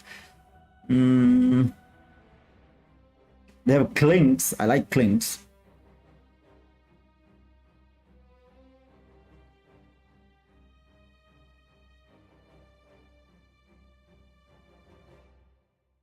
They have Medusa if they want to go real greedy.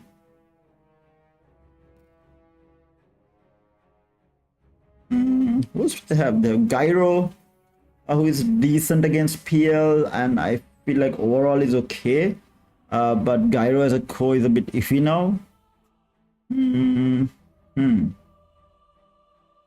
They have Morph. I don't know whether Woophy plays Morph. I'll go with the Drow Ranger. Okay, yeah, I forgot about the Drow Ranger completely. I like that pick more than anything else.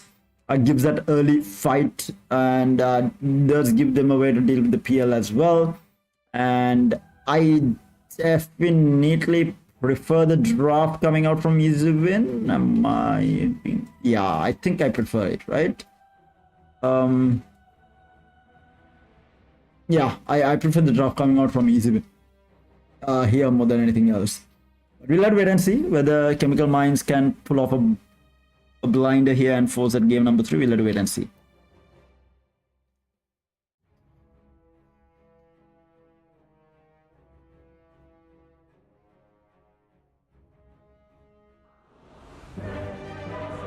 But with that, the game begins. Game number 2 of the Dota 2 Grand Finals.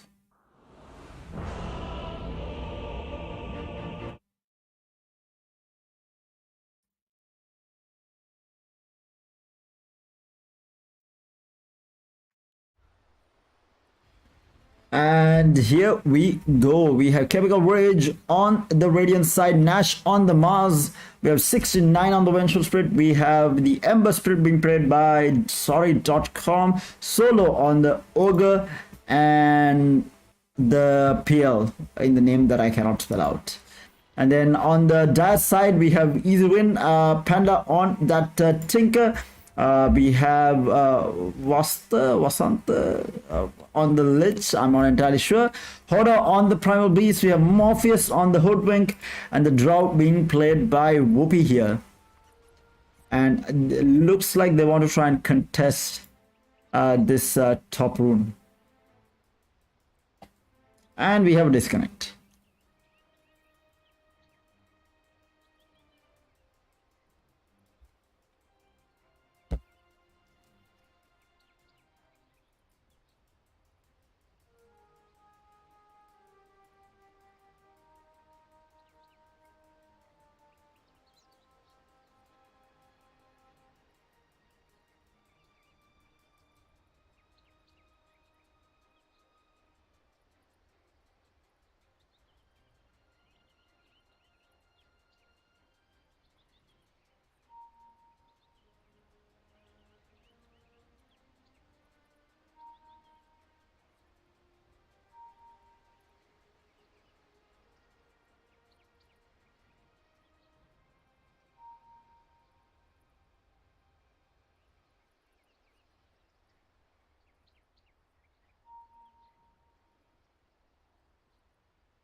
What an amazing thing! What an amazing thing!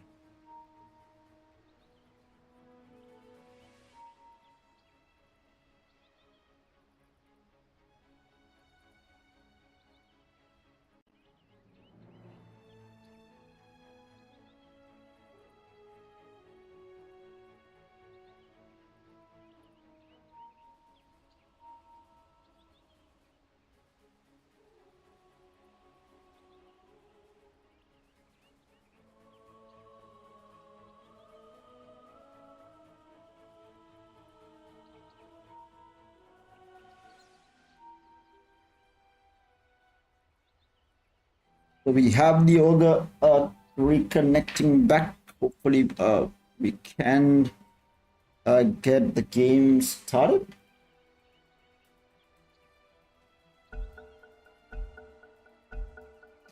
G is the call, and we are underway for game number 2.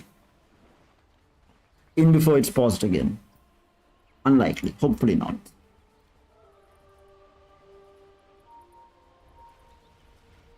Heads up, 30 seconds.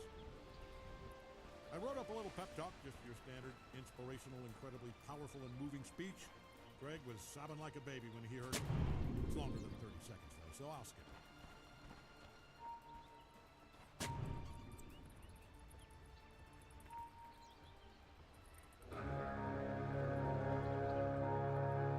What is going to happen for the rune contest is going to be the question. All right, let's play this thing. The Ogre is going to get gone on.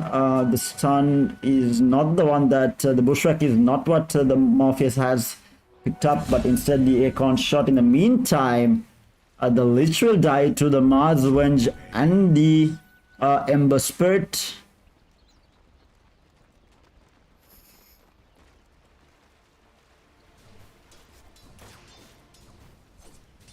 A reasonable creep block coming out from both the players here.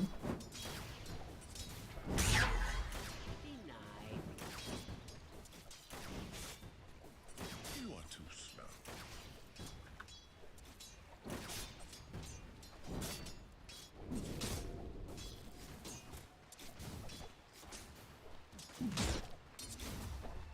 Top lane, I think the Radiant side has kill potential if they really want to. Lich, of course, is going to be spamming quite a bit to try and stop this from happening. Panda missing a creep. They are not something that you see every day. Misjudging the damage from the laser. I feel like this game has the potential to go extremely late. But, you know, things can happen. It might end earlier than I think as well. Definitely has the potential to go extremely late with the lineups that both sides have. I mean, now we do have a stun onto the Lich here. There is a spear, and the slow is going to be there, but the Lich is going to be able to walk away. The Drow needs to be careful, taking quite a bit of damage. There's another stun onto the Lich, and the slow is going to be enough, and the Lich turns around. He shouldn't have turned around, and he will get taken out. That's the second time the Lich dies, and it is going to be 69 who claims that kill. Like I said, the top lane, I think they have a decent kill potential on the Radiant side either way. So positioning for the Lich and the Drow is going to be extremely important. They cannot afford to move forward too much, get caught into these angles where they can get a Venge magic missile into a spear into the trees. So they need to be careful. Meanwhile, the Ember Spirit is going to get run down here by the Tinker, who does have laser. The rocket is going to get dodged. The stun comes out from the Vengeful Spirit. Tinker is in a whole world of trouble here and will get taken down. 69 claims another kill. Aircon shot in the meantime flies out. The Bushwhack is going to be there. Is he going to use it? Yes, he does. But where is the damage? A couple of more right clicks. Is it? No, I don't think it's going to be enough, right? One more right click and the Venge comes forward with another magic missile. Morpheus still chasing. Does he have another Aircon shot coming off cooldown? He does. He uses it. It's not going to be enough. Almost being enough. But these guys are off to a really good start. Good rotations coming out.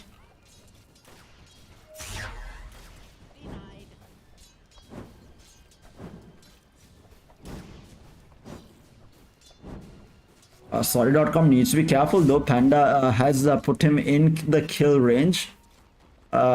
And he probably should get his level 4 with the next creep, and I feel like the Ember is dead if he does get hit by the rockets. Whether the Tinker can bait it out, or he used the laser on the creep. So now the fist is going to be used, so the rocket is going to be spammed. So if he did have the laser there, he would have been able to kill the Ember, but instead he used it on the range creep. So the Ember is going to be okay, and now the bottle refill comes through for the Ember Spirit from the Venge.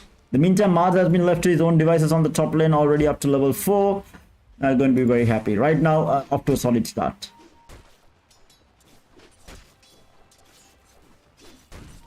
Tinker though, with all of that, still managing to keep ahead in last hits and net worth overall.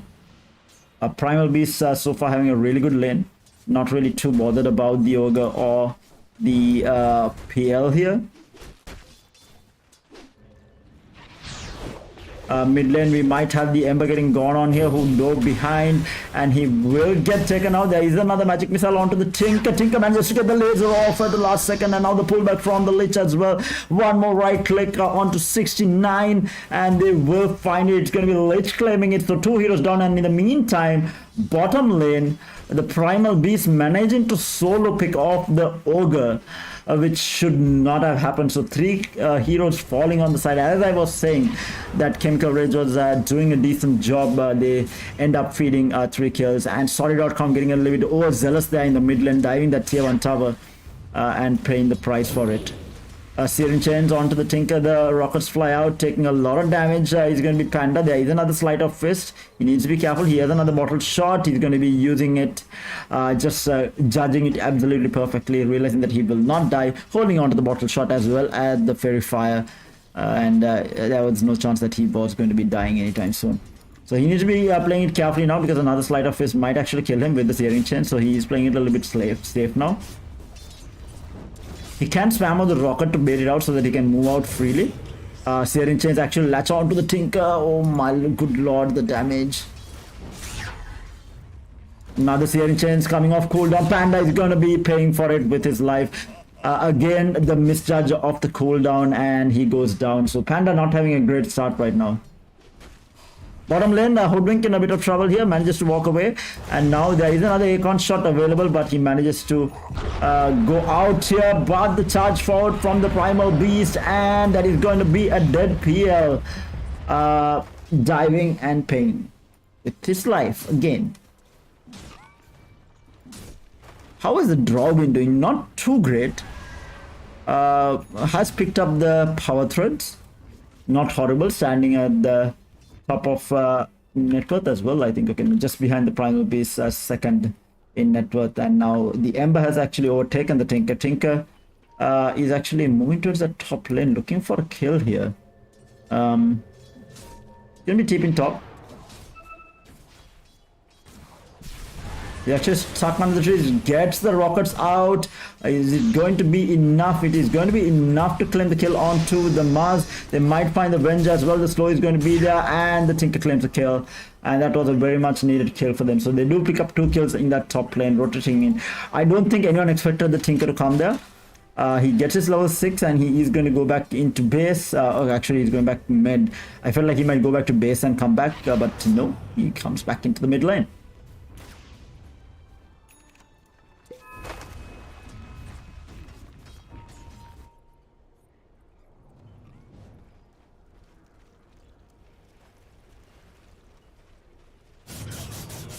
Ember has picked up a Regent rune now.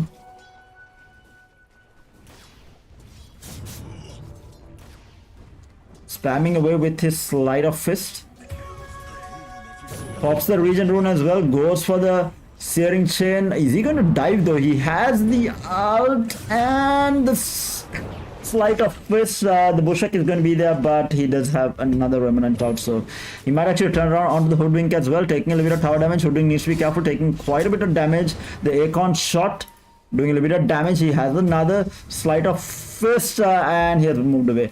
In the meantime, on the top lane, they do find the Venge with that Drow, who has now got level 6. A Spear doing a little bit of damage. He was actually trying to get that range creep, not really been successful. But right now, Sorry.com off to a really good start on this Ember Spirit. Ember.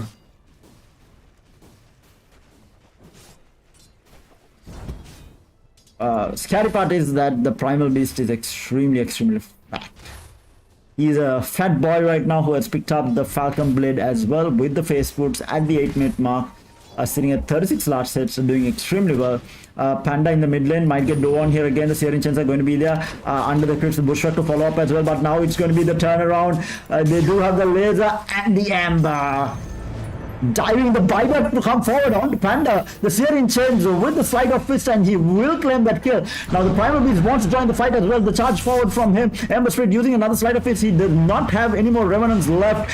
And the trample, is it going to be enough? The Searing Chains keeping him alive. He's trying to walk away. Hoodwink in the meantime taking quite a bit of damage. And there is no mana on him. There is another Remnant forward. He's going to be moving forward. The stun to fly out onto the Primal Beast. The Hoodwink with the Bushwhack. Playing around with the Ember. And the trample going to be coming off cooldown again, and HODOR claims another on a dominating streak. Tinker in the meantime finally has picked up that all-important blink dagger that he needs. But Ember, regardless of everything, has been having a decent game. The buyback a bit unnecessary, I would say, but he did get the kill for it, so I guess it's okay. It's not horrible. In the meantime, Nash is getting laid into by the Lich and the Lich and the Draw Ranger, and the Venge has TP top lane to try and defend that. So far, comparatively, it's a lot more of an even game.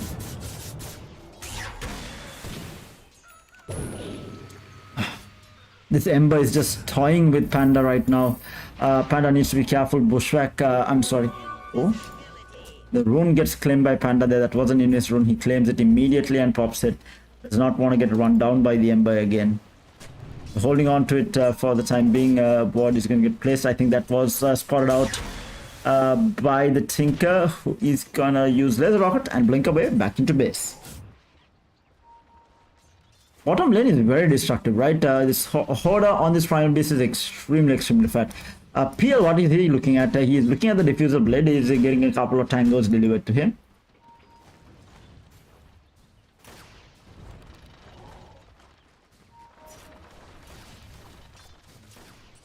Ember is actually moving towards this top lane where the Drow needs to be extremely careful.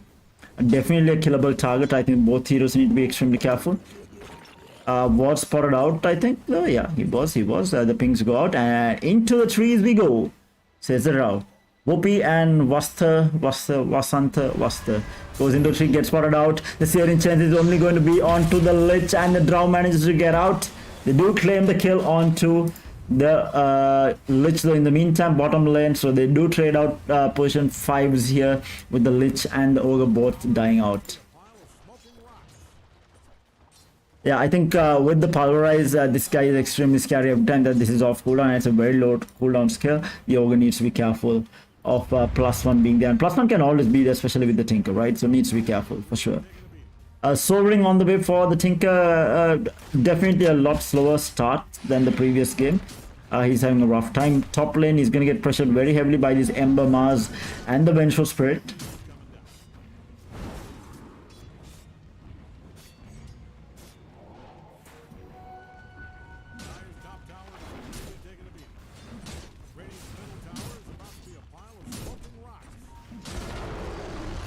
And they will claim the first tier 1 tower.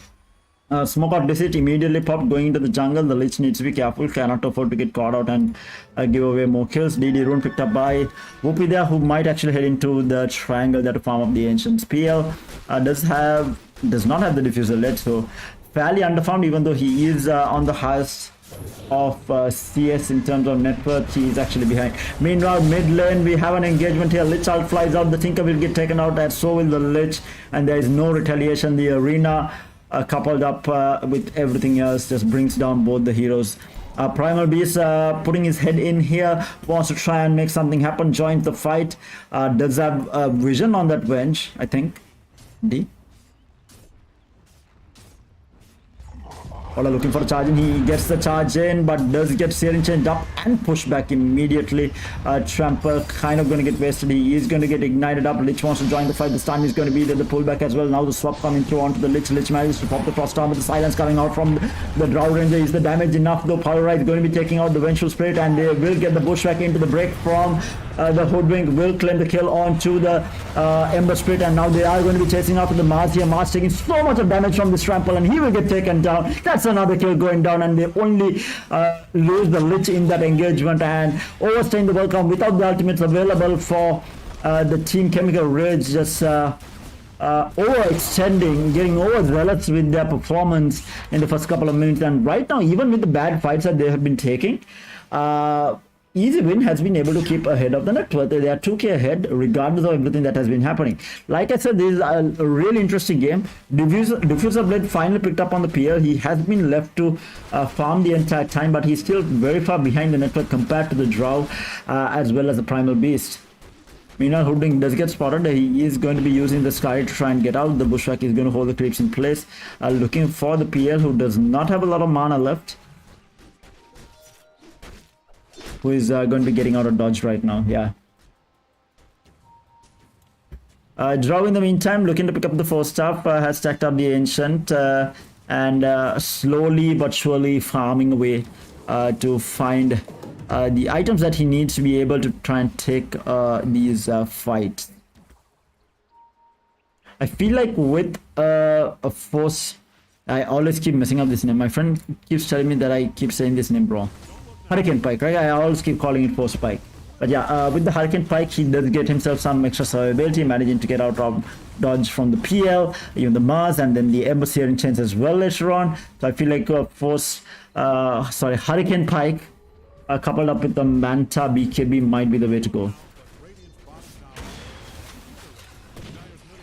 Tinker Venge looked at him and walked away.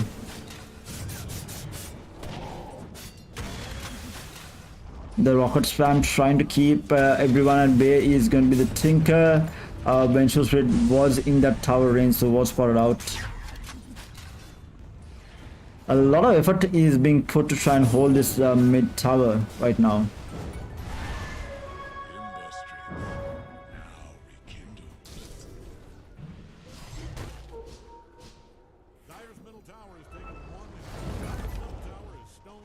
Now finally the mid T1 tower will fall in favor of the Radiant side.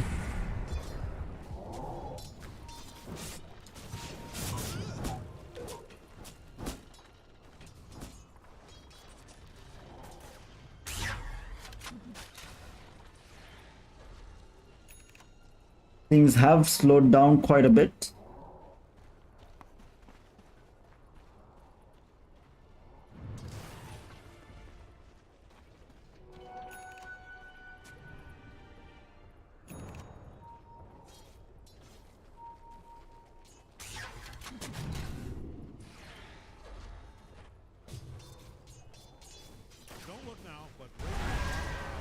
Tinker gets swapped out. He does not get the blink off, and he will get stunned up, and he will get taken down by looks of it. The defense matrix not keeping himself alive, and now a lovely power rise coming out with the Lich ultimate coupled up, managing to disjoint it with the illusion room that was there, and managing to ether remnant. Sorry, using the fire remnant to get out of there. Trying to look for the Lich here, does not find the slide office. They lose 3 and only get the Tinker in return. So Tinker has not been having a good game, but at least the rest of the team is having a good game.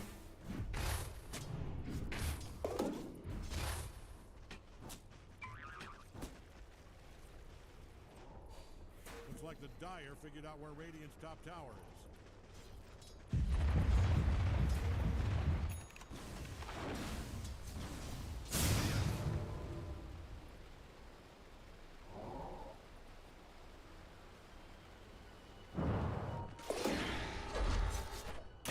If you're a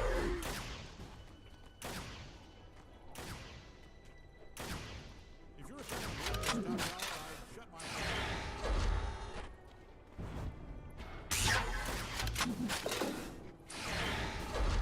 Dire is getting squeezed out. Top lane is going to get pressured for the time being. Primal Beast needs to be careful. There is a bench. The swap is available. They do use a smoke, and they were spotted out. HODOR needs to be careful. He does have the BKB to be used. He does not pop it. He keeps holding on to it. The bench stun is just a little bit too late. He pops the BKB. The power rise is going to be there, and HODOR picks up another. He gets the gold drag streak, and he mauls forward, charging forward with the onslaught here, and will get mass ulted up. The spear misses, is off point, and he will finally get taken down. That's going to be a godlike streak claimed by the Ember Spirit, and that's not something that you wanted for a Vengeful Spirit in return. So an engagement going very well for the Radiant team here. Chasing after more. Yeah, the range though. He doesn't have a remnant, otherwise I feel like he might have chased that down.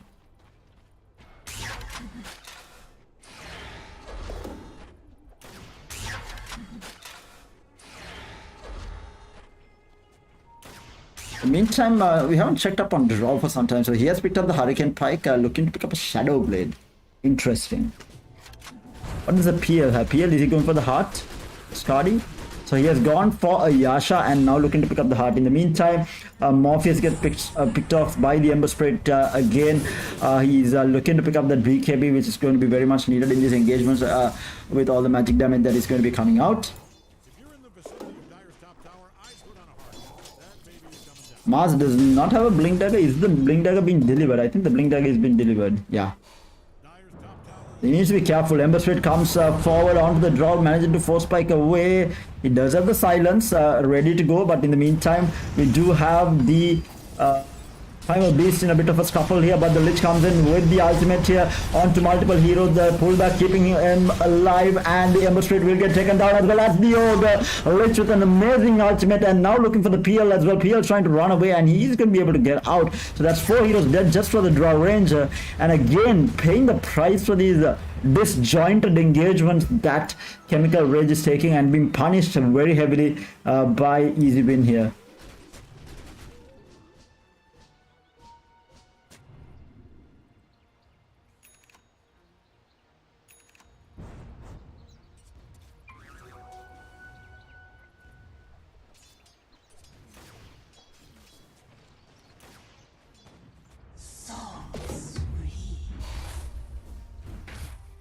Radiance is the next item. Interesting pickup for HODOR. I mean, he's fairly farmed, right? He can afford to go for this, so he is looking to pick up that Radiance. Helps against the PL as well, I guess.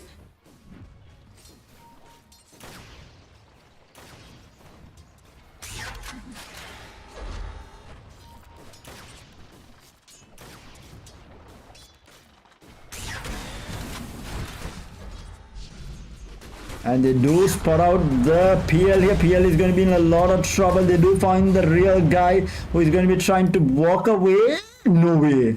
There's no way that he gets out, right?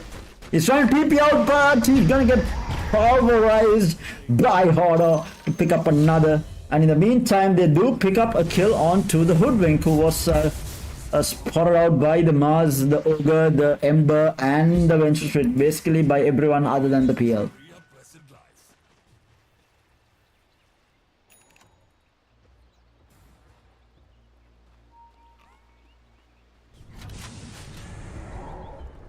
Ember Spirit though, very close to his BKB, should have it with this creep wave. We have the charge forward from HODOR, who is going to get a steering changed up, pops the BKB, going after the Vengeful Spirit, looking for more than the Venge though, gets the Pulverize off. And now the Mars Arena comes out, and the stun is going to be there. Lich does not get the ultimate off, and now with that the HODOR is going to be in a little bit of trouble. He's trying to walk away, but the the Drow has joined the fight, and now the Ember is going to be in trouble as well. The forward Remnant kills off the HODOR, and Tink actually manages to survive in that engagement, and they will lose 4 yet again. Rugby or curling. But if I was, I'd bet on Radiant's top tower coming. If you're a fan of Radiant's top tower, I'd shut my eyes. It's a lot closer game.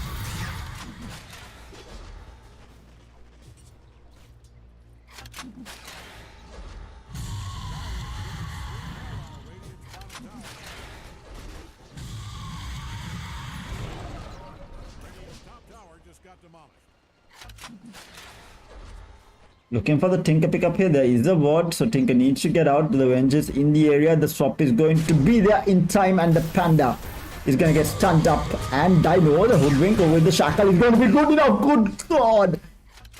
The damage. The Venge will go down, and Panda manages to get out with the Shivas being used, and he is going to be able to rearm and get himself out of there. It looked like a really bad situation for the Tinker, but the Bushwhacker coming out from the Hoodwink right on time onto 2 heroes, managing to grab the kills, follow up as well. That's massive.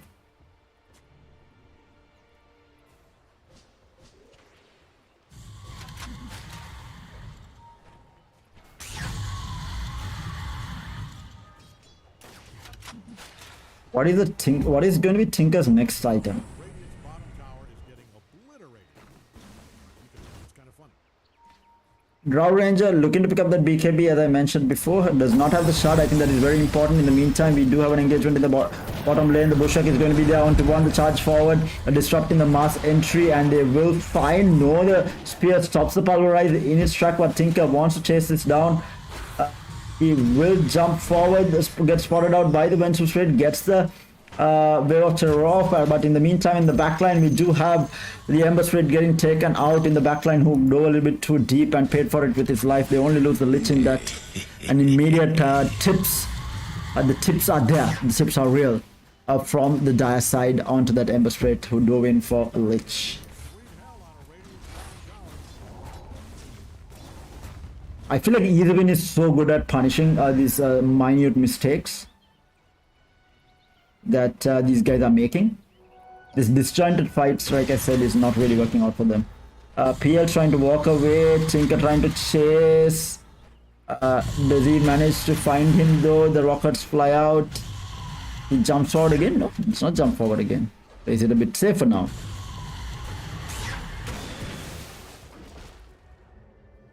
He will be cheaping out and getting out of dodge. Still hasn't decided on what to go for, interestingly enough. Is the Radiance completed? Has picked up the Sacred Relic. At least the more expensive part of it. My only problem is this Drow needs shard. Why is he not getting that shard? So good. It is so good against PL. Probably he feels like he doesn't need it yet. Smoke, and now the charge forward onto the PL here, manages to get the disjoint off. He needs to be careful here. The stun, the Lich ultimate to fly out as well, bouncing the wrong way, catches the real one, and now bouncing between the Lich and the PL, gets disjointed. He is going to be able to walk away. Primal Beast does not have the BKB, gets speared up as well. The Bushwhack is not going to be there in time. The BKB popped by the Ember Spirit, gets the Remnant back as well, and he is going to be getting out of dodge and needs to be careful. Vengeful Spirit might get caught out here. The stun is going to be there onto the Hoodwink, who managed to get out of dodge. They will lose the Lich in the process, but they will pay with the 2 supports here. A good engagement, even though they did lose their 2 heroes or 2 supports. It's a good engagement for Chemical Rage. They're losing only the 2 supports and claiming the all-important HODOR on that Primal Beast, whose BKB timings are down to 6 seconds. Tinker has picked up a Kaya now. Don't look now, but Radiant's bottom tower is obliterated. Okay, fine, you can look. It's kind of funny. Hoodwink will probably go for the decoy at some point. I feel like it's just too good. Multiple multiple bushwhacks, multiple acorn shots, you know, multiple ultis as well.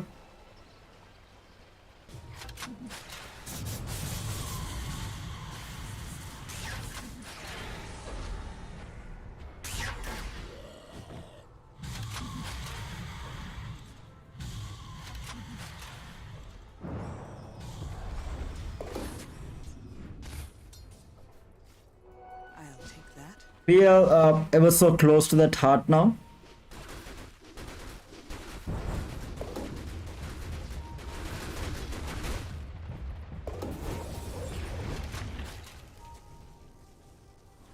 They know where the PL is, so they're hunting for it.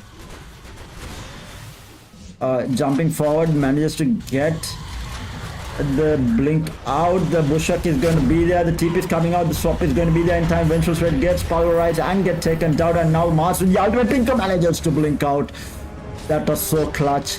And now the Lich ultimate to come through as well. Going to be bouncing between everyone. Mars is going to get controlled up. The pullback is going to keep him in check here. Ember Spirit does not have the mana to try and go after Panda here. Panda still alive here. BKB running out shortly. Panda, can he get out is going to be the question. The bushwhack is going to be there in time, and the boomerang trying to control things, and now the multicast stun onto the primal beast.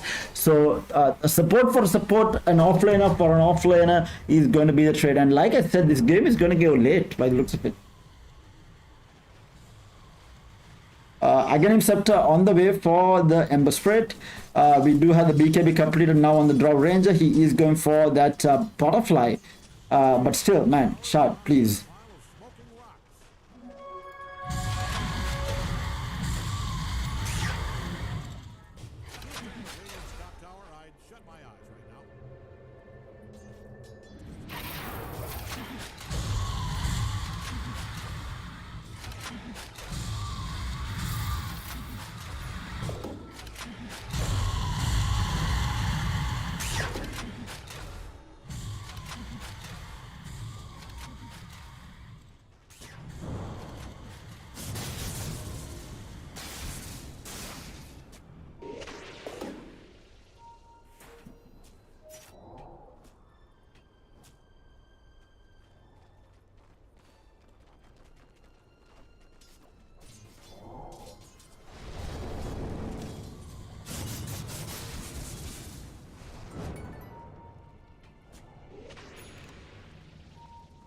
Things have settled down fairly. 7k net worth lead for the Dire team, smoked up.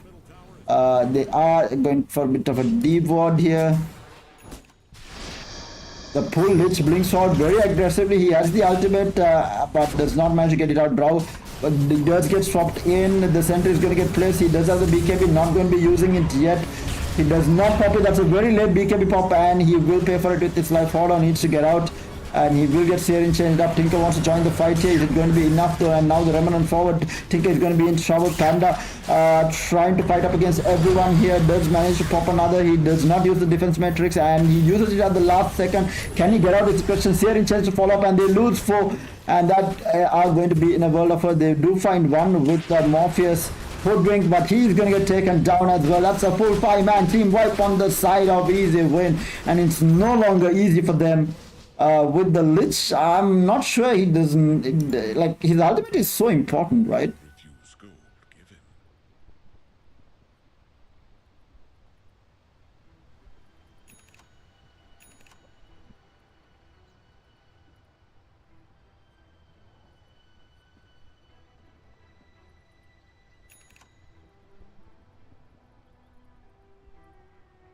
Things are looking dire for Dire's bottom tower. Wow, that was unintentional. Forget I said that. Their bottom tower is in trouble, though.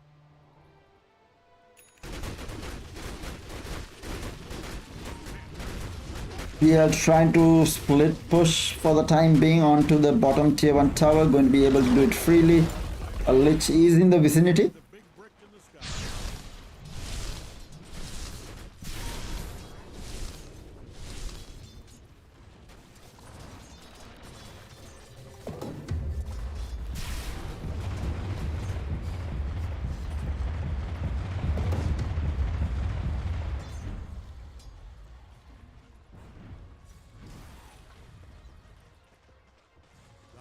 scanning for enemies.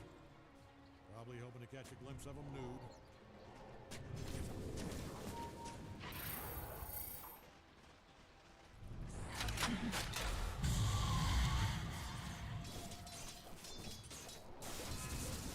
Is going to drag on for quite some time. We are playing some farming dots now, and we have a disconnect.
Okay, now we're working.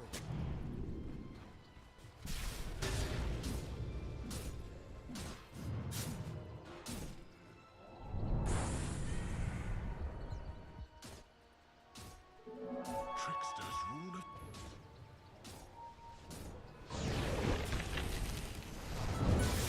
Oh, Ember Spirit comes forward, double remnant forward, the BKB is gonna get popped. He is chasing after more, another remnant forward, and they will find that kill onto the hooding. In the meantime, Primal Beast in the background will take out the Vengeful Spirit, looking for more here. I don't think they can find more, can they? They do have another charge forward.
Don't look now, but Radiant's bottom tower is getting obliterated. Okay, fine. You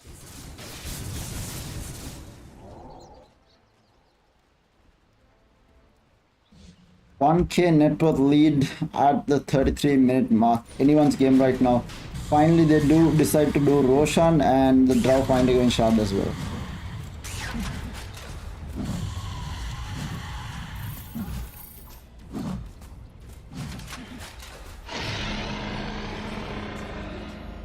So Roshan is going to get claimed by the Drow.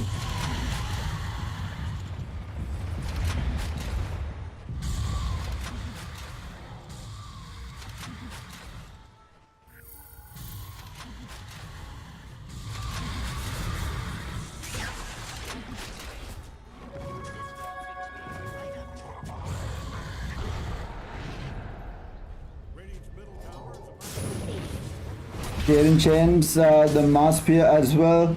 The stun follow up. Also, is he going to die here? Manages to get out for the time being, but the Ember wants his kill. He does pop the VKB, so it's going to be no BKB for some time. In the meantime, Lich gets taken out. They're looking for the PL or the Ember. Tinker trying to do so much of work here. The arena misses off point, and they will find the Primal Beast as well as the Lich, and might find the Tinker here as well. That's another kill. Morpheus needs to be careful now. Does get followed out for the Searing Chains.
Charge forward, no one is around. Ember Spirit in the back line though will find that kill onto the Hoodwink. He tries to get out and he might actually just manage to get out. Tinker really needs a Hex here. Trying to chase after, needs to be careful. The Sun is going to be on the Primal Beast. The Drow jumps forward, will find the kill onto the Wenge.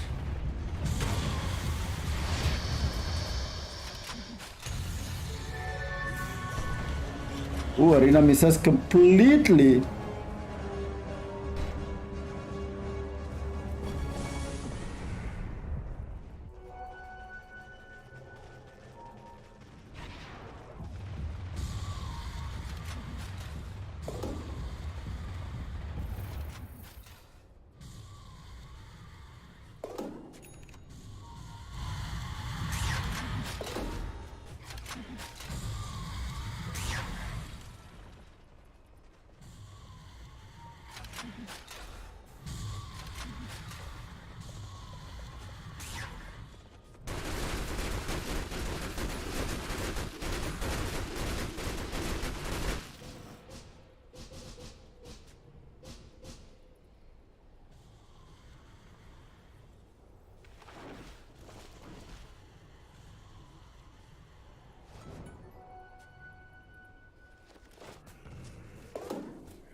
Things have kind of settled down. The Drow is looking to pick up an Aghanim Scepter now. They might smoke here actually. They should at least. I feel like look for a kill.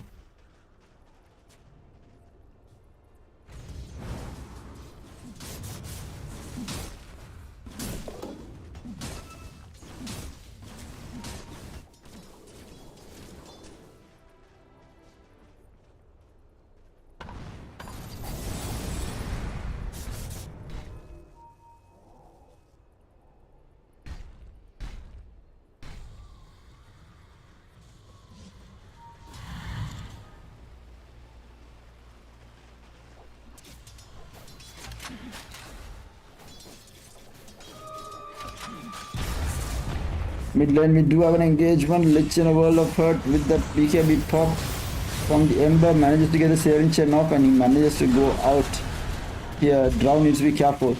They're looking for more. They will find that kill onto the Primal Beast as well.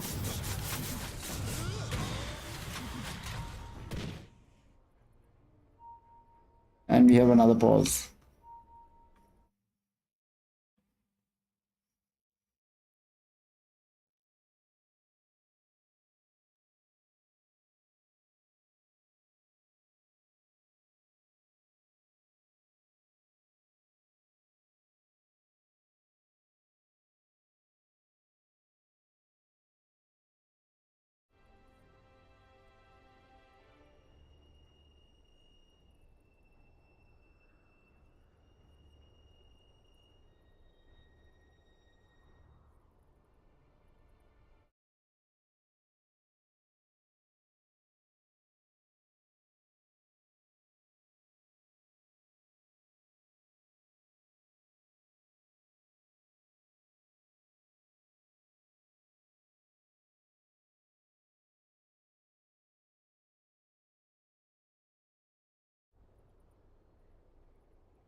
Things are looking pretty dicey for easy win here. Taking a look at the net worth here on the Ember and the PL, both extremely fat now. PL going for Skadi now, has the gem with him for the time being, has gone for a Silver Edge. Mars looking to pick up that overwhelming blink with his BKB. I feel like a lot of them have been falling apart. And Hex is necessary for this Tinker to try and make something happen. A continuous Hex to catch out this Ember, that's the only way that they turn this game around. I don't think the Axe is really worth it, to be honest, though. That's play to win, baby. What an amazing thing.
We are waiting on the ogre to reconnect, and apparently he cannot log into Dota for some reason, so hopefully we can get that rectified and he can come into the game as fast as possible here. But right now the score stands at 36-40 with a 3k net worth lead. That's the highest net worth lead that the Radiant team have had, and they are off to by the looks of it to try and claim this game number 2.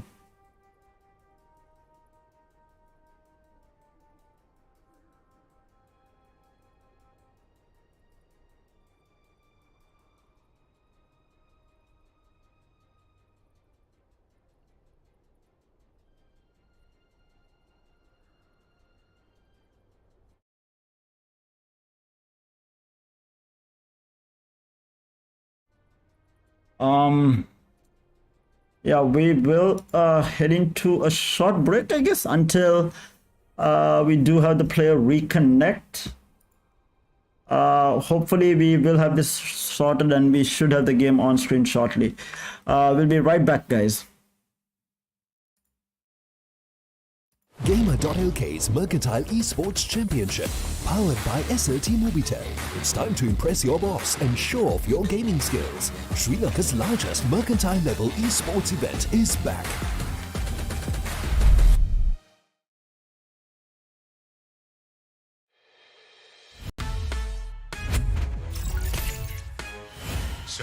දැන් ෆයිබරොන් life එකම ශකබුම් කරන අද්විතීය 200 Mbps speed එකකින් ශ්‍රී ලංකාවේ වේගවත්ම සහ පුළුල්තම home broadband සම්බන්ධතාවය වන SLT-MOBITEL දේශයේ fibre බලවේගය සමගින් ඔබත් අත්විඳින්න.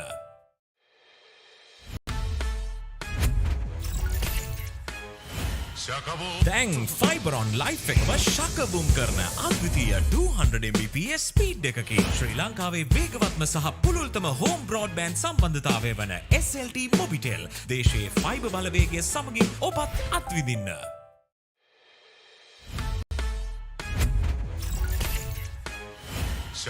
දැන් ෆයිබරොන් ලයිෆ් එකම ශකබුම් කරන අද්විතීය 200 Mbps ස්පීඩ් එකකින් ශ්‍රී ලංකාවේ වේගවත්ම සහ පුළුල්තම හෝම් බ්‍රෝඩ්බෑන්ඩ් සම්බන්ධතාවය වන SLT-MOBITEL දේශයේ ෆයිබර් බලවේගය සමගින් ඔබත් අත්විඳින්න.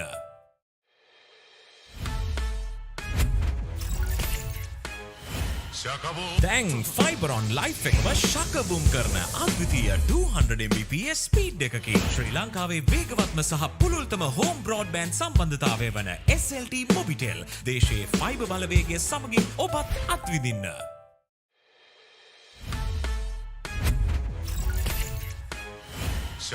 දැන් ෆයිබරොන් ලයිෆ් එකම ශකබුම් කරන අද්විතීය 200 Mbps ස්පීඩ් එකකින් ශ්‍රී ලංකාවේ වේගවත්ම සහ පුළුල්තම හෝම් බ්‍රෝඩ්බෑන්ඩ් සම්බන්ධතාවය වන SLT-MOBITEL දේශයේ ෆයිබර් බලවේගය සමගින් ඔබත් අත්විඳින්න.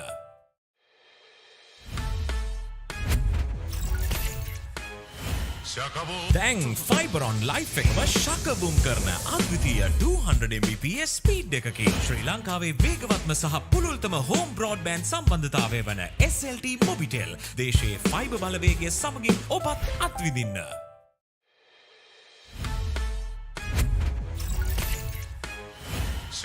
දැන් ෆයිබරොන් ලයිෆ් එකම ශකබුම් කරන අද්විතීය 200 Mbps ස්පීඩ් එකකින් ශ්‍රී ලංකාවේ වේගවත්ම සහ පුළුල්තම හෝම් බ්‍රෝඩ්බෑන්ඩ් සම්බන්ධතාවය වන SLT-MOBITEL දේශයේ ෆයිබර් බලවේගය සමගින් ඔබත් අත්විඳින්න.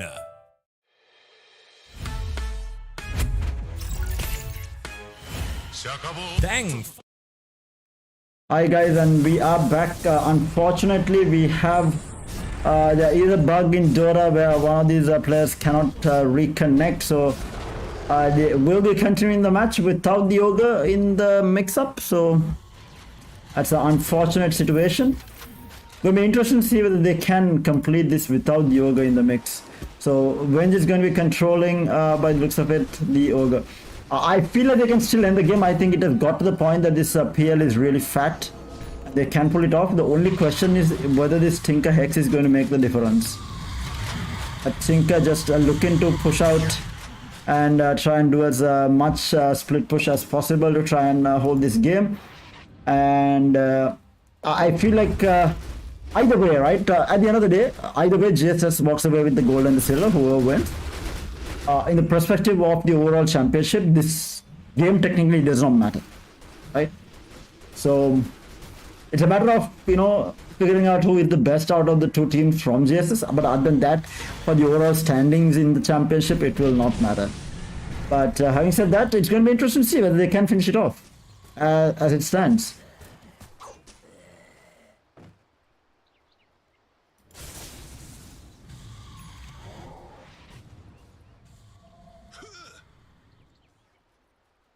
So Satanic is going to be the next option for the draw by the looks of it.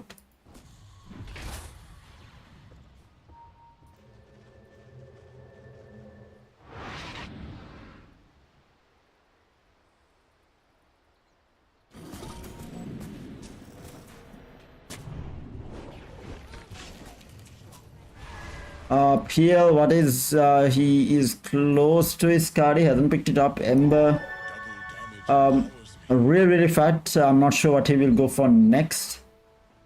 He has picked up the Shiva's guard.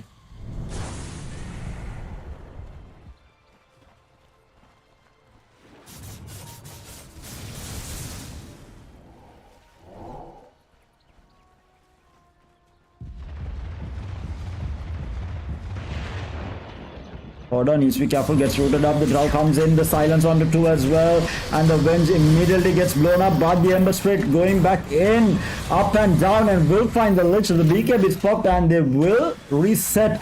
Can they find him?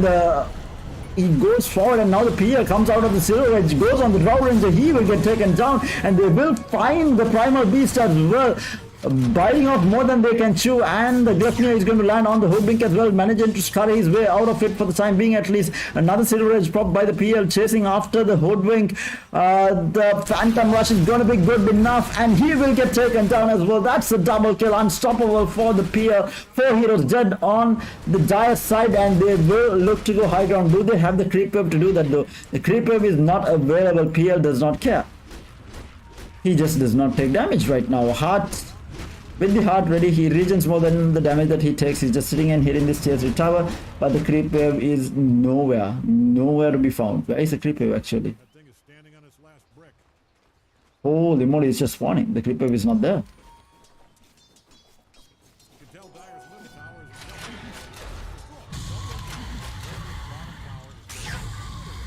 So because of it, they are going to live to fight another day. They will not lose any sort of racks, and now Roshan is going to be on the agenda for them. Ember looking to find the Tinker, does not really find him, and the Tinker is going to be able to get out. Couriers flying in. What are they carrying? Multiple wards, a book.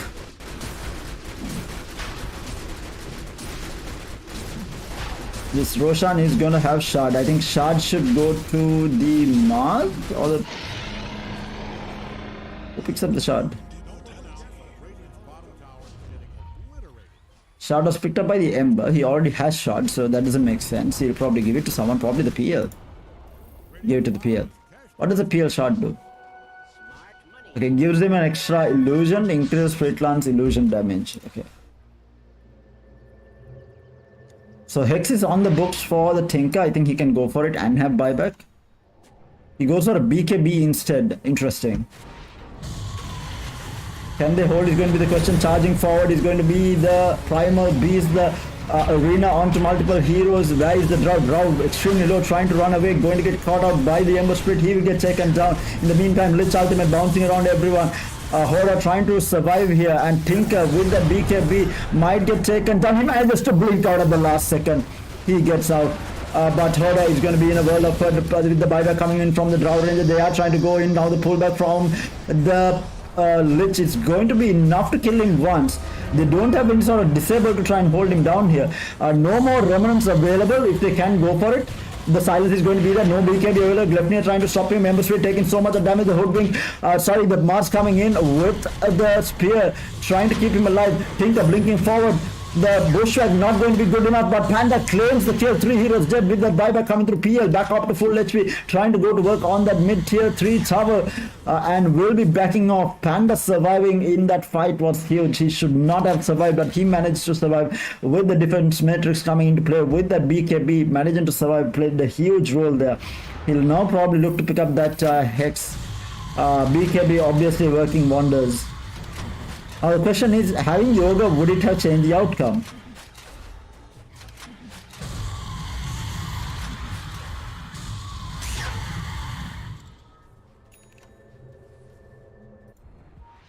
What a game this has turned out to be. Look at the lead that the Radiant team has right now, a 7k net worth lead, and look at how the swing has gone through. Good God.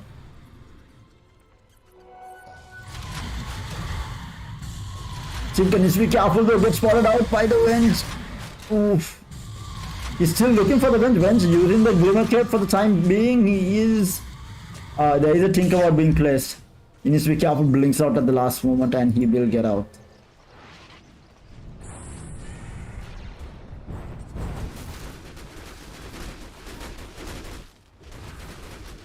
Wait, what happened to PL boots? Hello? Did he drop it somewhere? Did he sell it by mistake? Wait. Did he sell the threads? He's going in for a Bloodthorn now. He picks up the Bloodthorn. The completed Bloodthorn does not have buyback.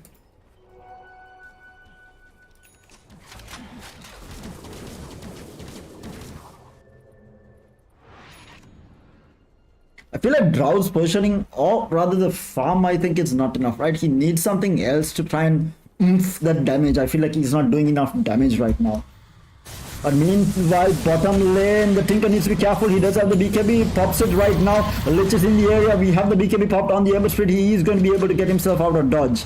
That's no BKB. In the meantime, he wants to try and jump back in. Lich needs to be careful.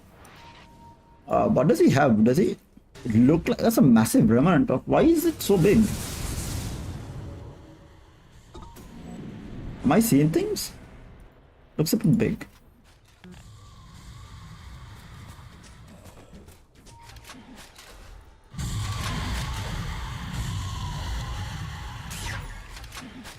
So Hex now available for the Tinker. This is going to be huge if they can catch someone out.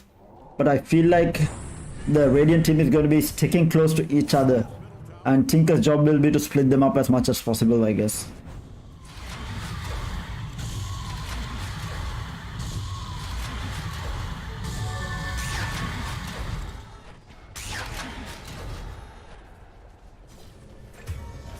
Meanwhile, they do have the Mass Arena onto multiple heroes. They do find the Hoodwink as well as the Lich. They're going on to the Drow. Drow pops the Satanic. He's trying to survive. He's still surviving. He's still surviving with that Satanic. Satanic, what's the item? Was it? He has the DD rune with him as well, doing so much damage. The Mass is down, but HODOR was down. That's a 5-man team wipe and no buyback on the Drow as well as the Tinker. And they get wiped off the face of the earth. And they are going to be pushing down mid.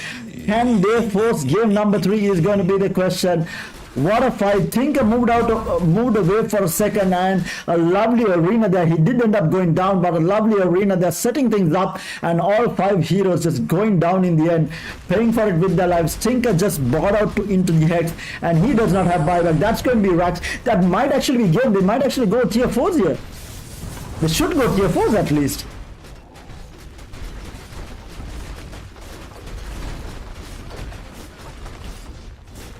They do go for the straight end, and I think it's all over here. Hoodwink has the buyback. They use the glyph for the time being, but this glyph is not going to do anything. Return glyph is going to be used as well to keep the creeps alive, and they are going to be working on these towers. Lich in the meantime spawns, holds the Ember Spirit in place, gets swapped out, manages to pop the ult in time, but it is going to get disjointed, and they will lose all tier 4 towers. We have the Hoodwink coming back, but that's about it, and that is going to be GG.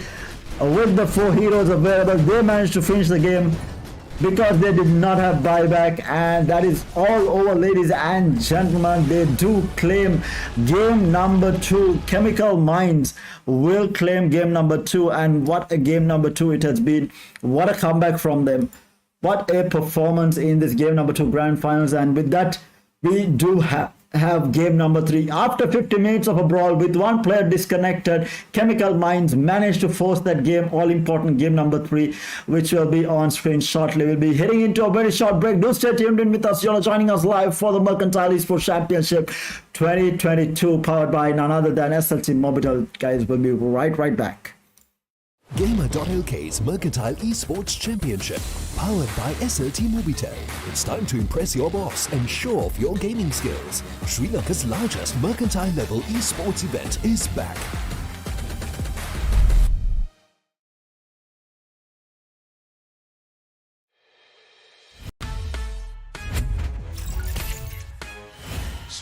දැන් ෆයිබරොන් life එකම ශකබුම් කරන අද්විතීය 200 Mbps speed එකකින් ශ්‍රී ලංකාවේ වේගවත්ම සහ පුළුල්තම home broadband සම්බන්ධතාවය වන SLT-MOBITEL දේශයේ fibre බලවේගය සමගින් ඔබත් අත්විඳින්න.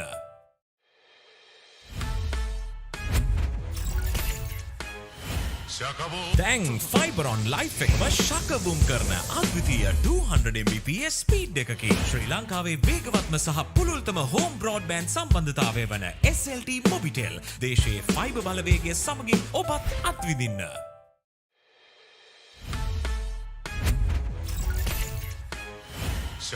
දැන් ෆයිබර් ඔන් ලයිෆ් එකම ශකබුම් කරන අද්විතීය 200 Mbps ස්පීඩ් එකකින් ශ්‍රී ලංකාවේ වේගවත්ම සහ පුළුල්තම හෝම් බ්‍රෝඩ්බෑන්ඩ් සම්බන්ධතාවය වන SLT-MOBITEL දේශීය ෆයිබර් බලවේගය සමගින් ඔබත් අත්විඳින්න.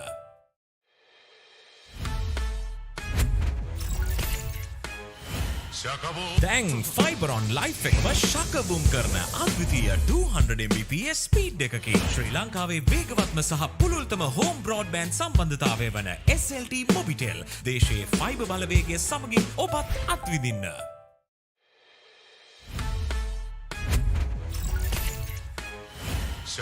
දැන් ෆයිබර් ඔන් ලයිෆ් එකම ශකබුම් කරන අද්විතීය 200 Mbps ස්පීඩ් එකකින් ශ්‍රී ලංකාවේ වේගවත්ම සහ පුළුල්තම හෝම් බ්‍රෝඩ්බෑන්ඩ් සම්බන්ධතාවය වන SLT-MOBITEL දේශීය ෆයිබර් බලවේගය සමගින් ඔබත් අත්විඳින්න.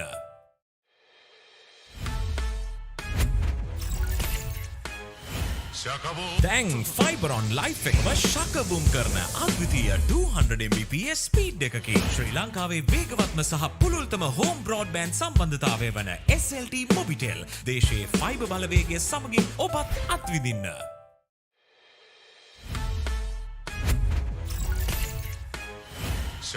දැන් ෆයිබර් ඔන් ලයිෆ් එකම ශකබුම් කරන අද්විතීය 200 Mbps ස්පීඩ් එකකින් ශ්‍රී ලංකාවේ වේගවත්ම සහ පුළුල්තම හෝම් බ්‍රෝඩ්බෑන්ඩ් සම්බන්ධතාවය වන SLT-MOBITEL දේශීය ෆයිබර් බලවේගය සමගින් ඔබත් අත්විඳින්න.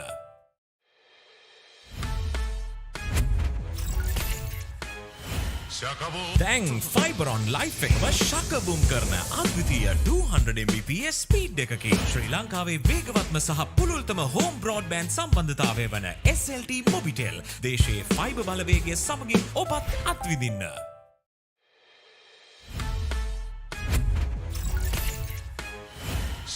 දැන් ෆයිබර් ඔන් ලයිෆ් එකම ශකබුම් කරන අද්විතීය 200 Mbps ස්පීඩ් එකකින් ශ්‍රී ලංකාවේ වේගවත්ම සහ පුළුල්තම හෝම් බ්‍රෝඩ්බෑන්ඩ් සම්බන්ධතාවය වන SLT-MOBITEL දේශීය ෆයිබර් බලවේගය සමගින් ඔබත් අත්විඳින්න.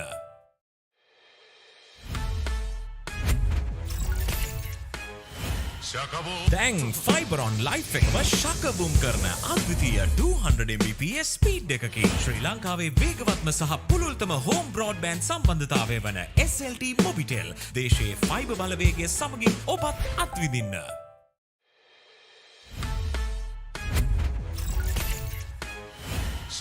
දැන් ෆයිබර් ඔන් ලයිෆ් එකම ශකබුම් කරන අද්විතීය 200 Mbps ස්පීඩ් එකකින් ශ්‍රී ලංකාවේ වේගවත්ම සහ පුළුල්තම හෝම් බ්‍රෝඩ්බෑන්ඩ් සම්බන්ධතාවය වන SLT-MOBITEL දේශීය ෆයිබර් බලවේගය සමගින් ඔබත් අත්විඳින්න.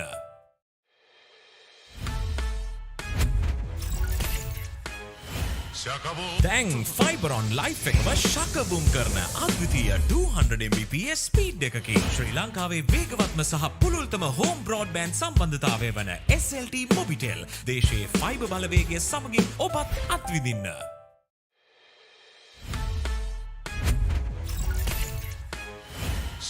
දැන් ෆයිබර් ඔන් ලයිෆ් එකම ශකබුම් කරන අද්විතීය 200 Mbps ස්පීඩ් එකකින් ශ්‍රී ලංකාවේ වේගවත්ම සහ පුළුල්තම හෝම් බ්‍රෝඩ්බෑන්ඩ් සම්බන්ධතාවය වන SLT-MOBITEL දේශීය ෆයිබර් බලවේගය සමගින් ඔබත් අත්විඳින්න.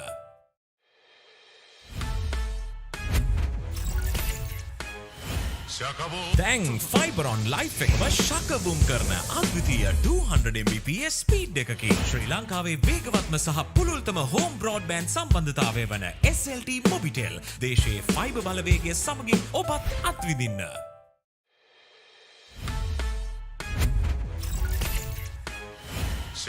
දැන් ෆයිබර් ඔන් ලයිෆ් එකම ශකබුම් කරන අද්විතීය 200 Mbps ස්පීඩ් එකකින් ශ්‍රී ලංකාවේ වේගවත්ම සහ පුළුල්තම හෝම් බ්‍රෝඩ්බෑන්ඩ් සම්බන්ධතාවය වන SLT-MOBITEL දේශීය ෆයිබර් බලවේගය සමගින් ඔබත් අත්විඳින්න.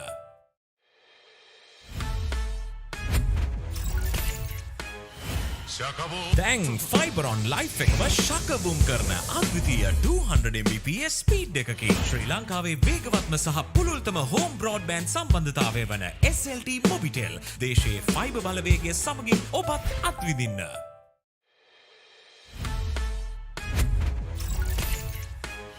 දැන් ෆයිබරොන් ලයිෆ් එකම ශකබුම් කරන අද්විතීය 200 Mbps ස්පීඩ් එකකින් ශ්‍රී ලංකාවේ වේගවත්ම සහ පුළුල්තම හෝම් බ්‍රෝඩ්බෑන්ඩ් සම්බන්ධතාවය වන SLT-MOBITEL දේශයේ ෆයිබර් බලවේගය සමගින් ඔබත් අත්විඳින්න.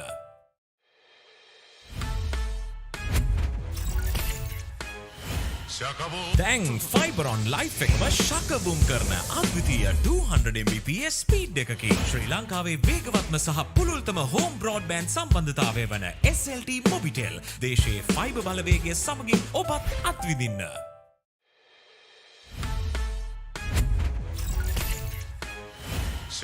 දැන් ෆයිබරොන් ලයිෆ් එකම ශකබුම් කරන අද්විතීය 200 Mbps ස්පීඩ් එකකින් ශ්‍රී ලංකාවේ වේගවත්ම සහ පුළුල්තම හෝම් බ්‍රෝඩ්බෑන්ඩ් සම්බන්ධතාවය වන SLT-MOBITEL දේශයේ ෆයිබර් බලවේගය සමගින් ඔබත් අත්විඳින්න.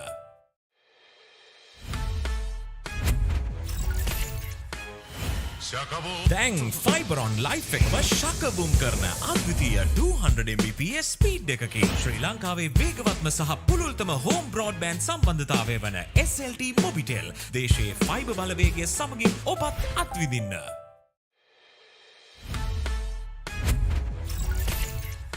Gamer.LK's Mercantile Esports Championship, powered by SLT-MOBITEL. It's time to impress your boss and show off your gaming skills. Sri Lanka's largest mercantile level esports event is back.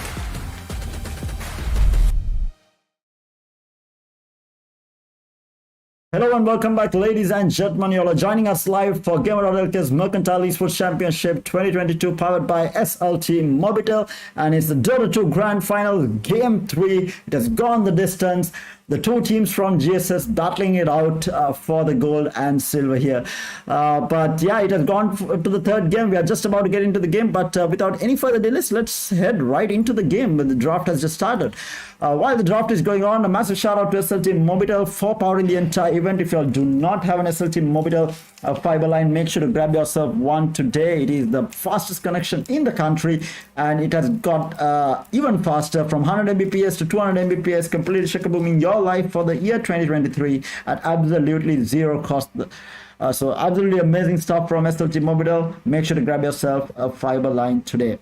But right now, let's get into the draft. We have Chemical Minds on the Radiant side. We have Easywin on the Dire side. And it has started out with the standard bans. We had the Viper being banned out. We had the OD being banned out. Is the Razor going to be taken out as well?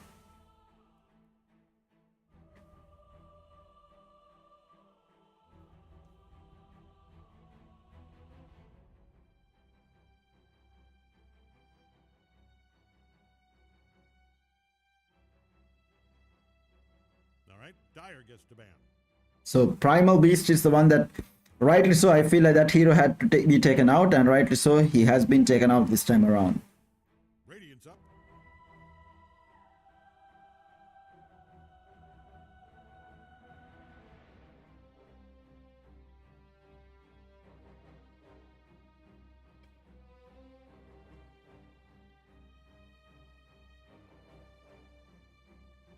Seconds. This time around, the Ember Spirit gets banned out as well. So heroes that were problematic in game number 2 being taken out for the time being, at least. We'll have to wait and see how the draft goes. Very difficult to say how this is going to end up being. We have a change. We have a Disruptor pickup this time around. So both the first games, they opened up with a Vengeful Spirit, but this time around, they open up with a Disruptor. And Tusk is the opening pick for Easywin. Who are they going to couple it up with?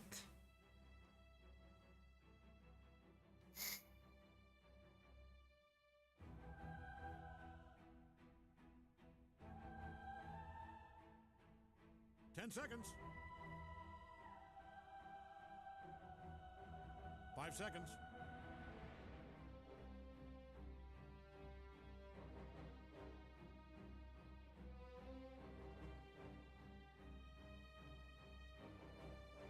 Radiant's turn to pick. So Witch Doctor, Tusk. I'm assuming these are the two supports, so the two support opening yet again.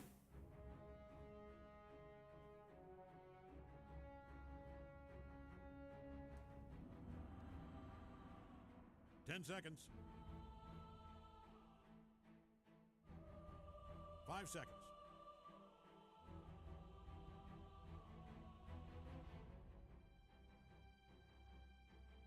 They have the lich if they want to go for, but they are lacking stuns in that case. So what are they going for here? I mean, Rubik is an option, I feel like. I feel like Rubik is very undervalued. But they go, oh, Silencer. Very, very popular in the patch and very, very strong as well. Scales extremely well towards the late game.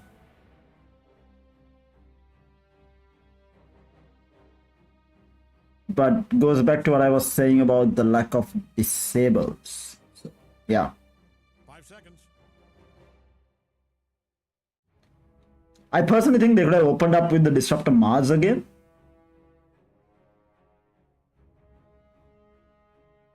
Dire gets the ban.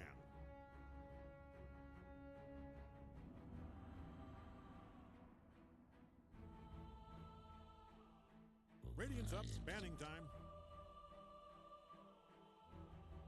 Standard bans or easy win, they go with the almost similar bans other than the Ember being banned out. Razor has been let through, the Leshrac has been let through. Are they going to pick up the Razor? Is going to be the question. Extremely strong right now in the patch, just absolutely broken with the right amount of farm. 5 seconds. Dire gets the ban. So Visage has been taken out now.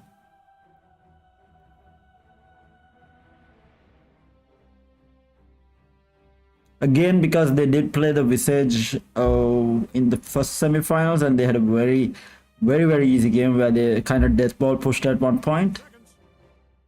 So probably the reason why. And plus, if you don't know how to deal with the Visage, it's better off to take it out. It's just very annoying to deal with.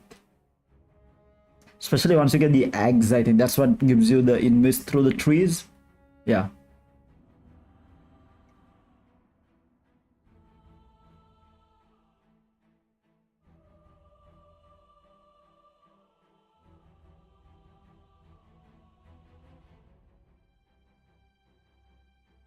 Radiance up, banning time. So PL gets taken out as well. There's another hero which Chemical Minds did play in the last game. So taking out problematic heroes.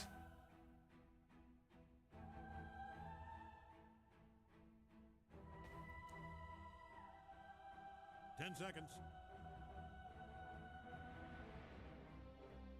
5 seconds. All right, Dire gets the ban.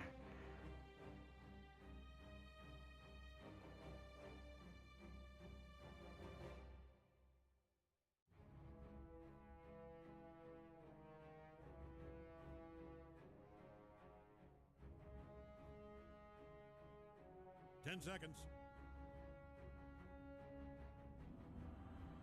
We're starting in 5 seconds, with or without you.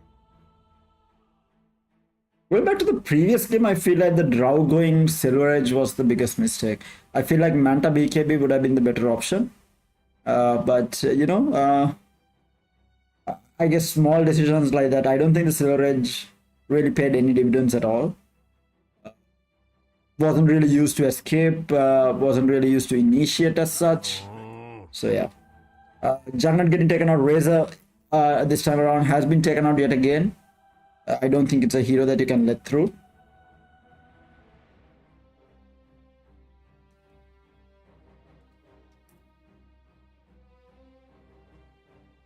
We're 10 seconds out. Plenty of time to tell an announcer you love them if that's what's in your heart. 5 seconds. 4, 3, you get it.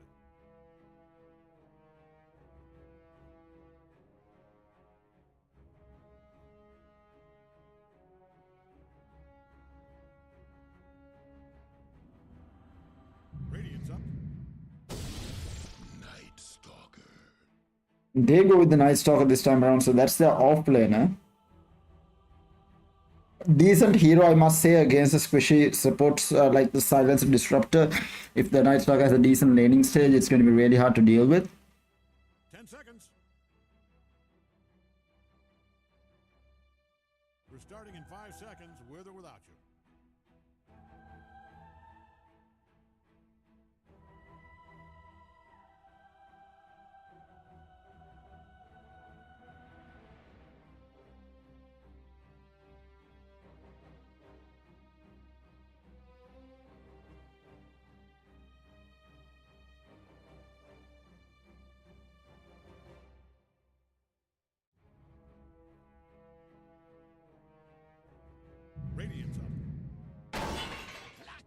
Clockwork.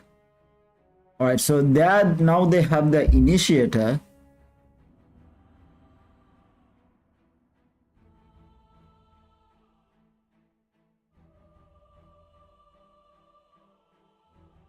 Seconds left. Well, 8 now. 5 seconds.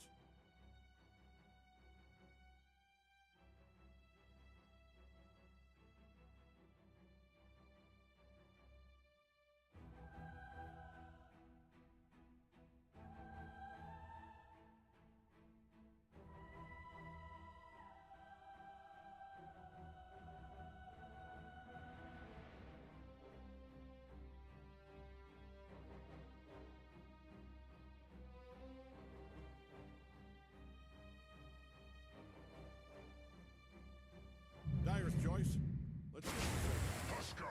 The answer is Husker. Oh, that's interesting. Wasn't expecting that at all. Normally you want to couple this up with an Oracle or a Dazzle, some sort of a heal and a sustain for the Husker to make it really broken. But definitely this is an interesting one. We're starting in 5 seconds, with or without you.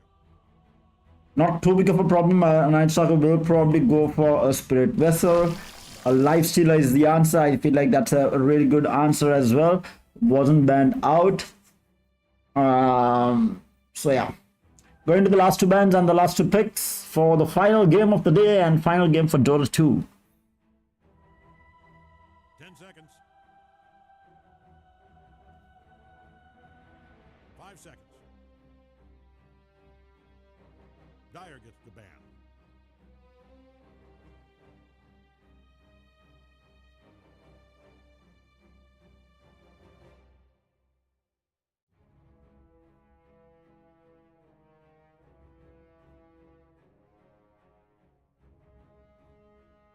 Seconds, just long enough to regret every choice you've made if you hurry. 5 seconds.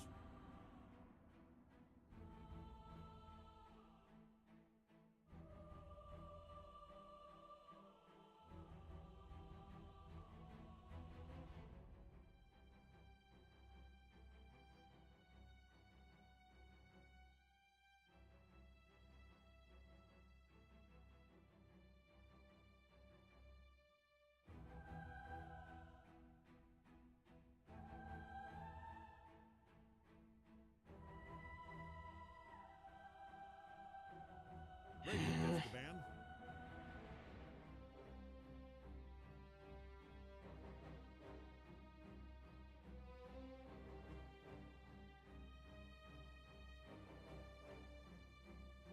Yeah, and Tinker being taken out. Tinker obviously Panda's favored hero for 2 games and was really annoying to deal with and understandably banned out. PA again, they don't want to give away a carry to Chemical Minds, so they are assuming that this Husker is mid. They take out the shooter, deals very well with the Husker, so makes sense. They have let the Pugna through. I feel like Panda might go for a Pugna here, but really scary against a Clockwork, so that's also there. Who else do they have to lane with the Husker here? 10 seconds. I guess, I mean, TA isn't horrible. 5 seconds, with or without you. Innately, you would think that TA is heavily countered by the Husker. Yes, it's true, but the laning stage is completely different. But again, there is a Clockwork, so a very tough decision actually.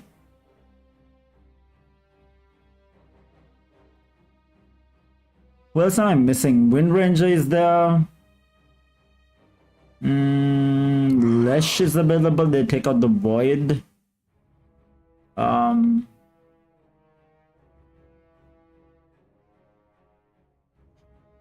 This time around 7 carries being banned out, right? Yeah, 7 carries being banned out by Easy Win. 10 seconds. 5 seconds.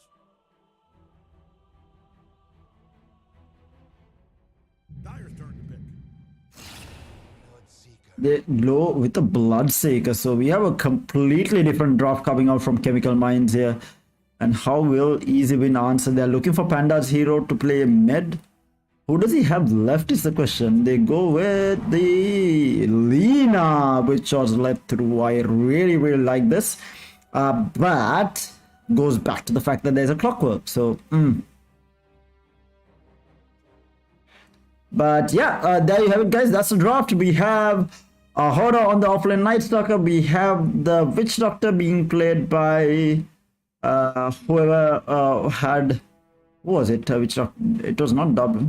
I'm pretty sure there was a different... this is Pathirana or something, right? Yeah.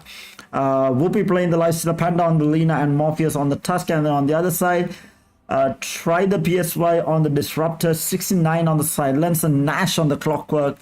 The name that I cannot spell is on the Husker mid, and Husker safe lane by the looks of it, and sorry.com on the mid Bloodseeker.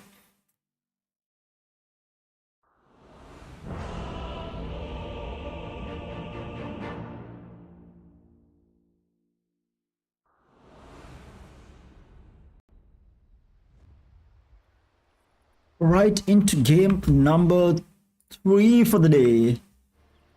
And the last game of the day as well, we have the early smoke of deceit being used. And they are off. We have a 3-man rotation bottom. They are going to be contesting that bottom rune. Husker is going to be safe lane with that Aquarium Blade up. We have the Bloodseeker being played mid by sorry.com. Has the observe board, Disruptor. Is the Disruptor going top or bottom is the question.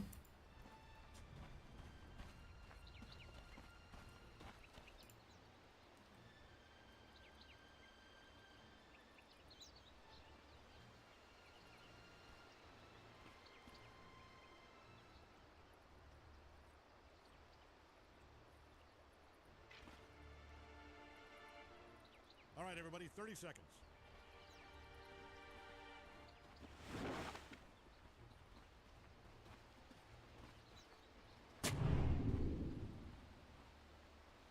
Disruptor manages to get a very deep lane mod in. How are they contesting the runes is going to be the question. Are they going to be able to walk away with 3 different runes? Lifestealer are going to be checking that top rune, holding on to a skill point.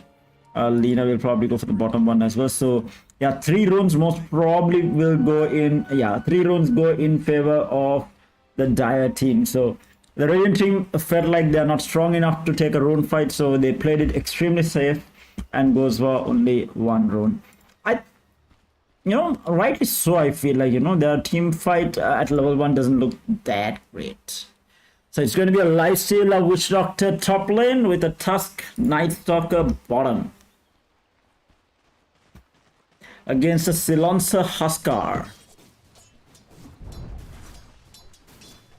Huskar already being a taunt to the Night Stalker, just walking forward. It's going to be a really annoying lane, right? You have the Curse, you have the Last Word, and then you have the Fire Arrows to deal with. It's going to be a tough one.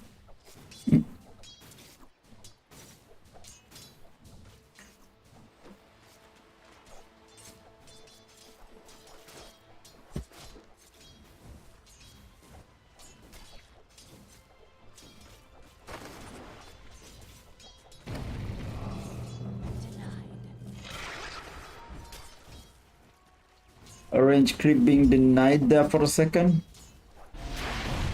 Yeah, the stun landing Panda needs to be careful though. Bloodseeker taking quite a bit of damage, and we have another pause.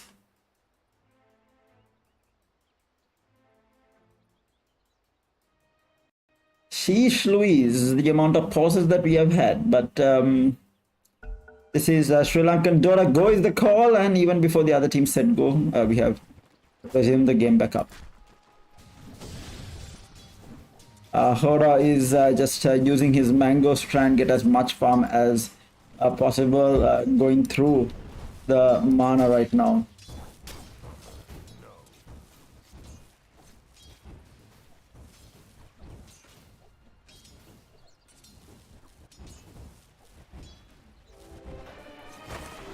Top lane now, Lina just moving up ahead in terms of farm right now, or last hits. In the meantime, top lane, which Doctor gets gone on by the Disruptor coming in with the Glimpse and the Thunderstrike into probably the Battery Assault. The Cogs I don't think was even used. Meanwhile, Lina might be in a little bit of trouble here. He does have another stun ready. Uses it, manages to land it, managing to pop up charge. Tusk does not have any levels yet, so he's still level 1. If he had level 2 there, I think he probably dead there, for sure. So both runes are going to, okay, both runes are not going to be secured. I think probably Panda said that he does not need it.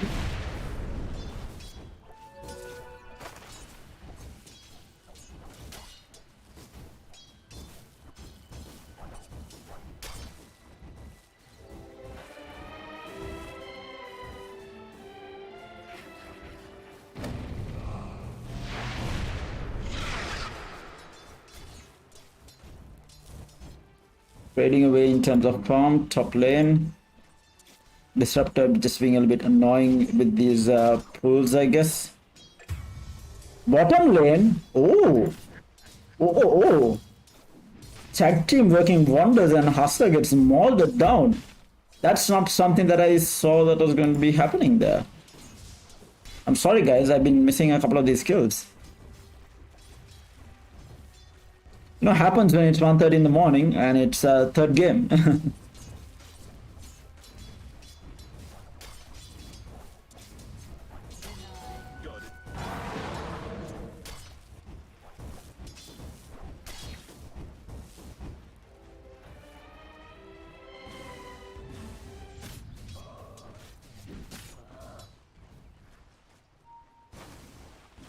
Asuka again extremely low on HP. What is happening?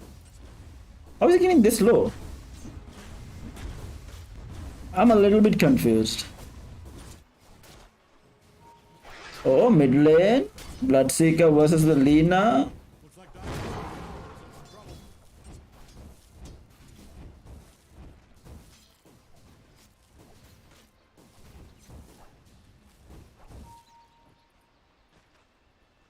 trouble. Tusk is at the ready. He has a snowball ready to go on this Bloodseeker. Bloodseeker looking to heal back up as much as possible. They might actually try to dive him as well. Might be a bad option. We have the dive in, but the light strike array has already been used. We do have the tag team coming through, but oh my god, the last second pop. And he backs off. A little bit of a miscommunication, and the rune gets picked up. Okay, it'll be okay.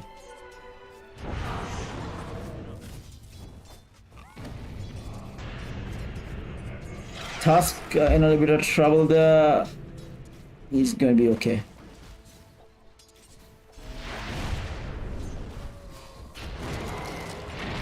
A bit of a brawl here early on in the game. It is night time now, so the Husker needs to be very careful. Night Stalker becomes very, very strong, and Husker is not in the greatest of HP. In the meantime, top lane again, the Witch Doctor gets taken down, and Woophy needs to be careful. Laying into the Clockwork is not going to help. He's not going to die. Meanwhile, bottom lane, they will go on to the Husker, as I said, and they will pick up that kill with the Night Stalker almost getting a level 6 here. Should have it with this current wave if the Tusk does not stay in EXP range. Meanwhile, mid lane, I'm not sure if I totally agree with the skill build on Panda. I feel like one level of fire source is more than enough. I feel like the burst that comes out is a lot more important. But having said that, what do I know? I feel like, yes, the attack damage is insane, but I wouldn't have done it. I feel like, But last is right, he is dominating the flow. He has got a fire complete. He is getting the boot delivered right now. Lifestealer hasn't had the greatest of times top lane.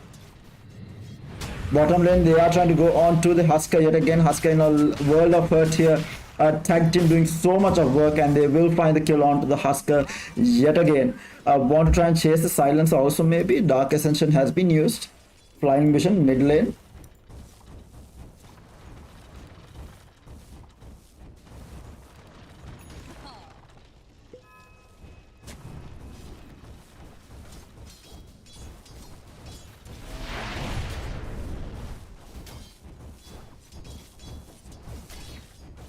Lina is just now completely dominating with that attack speed that is coming out in terms of last hits and denies.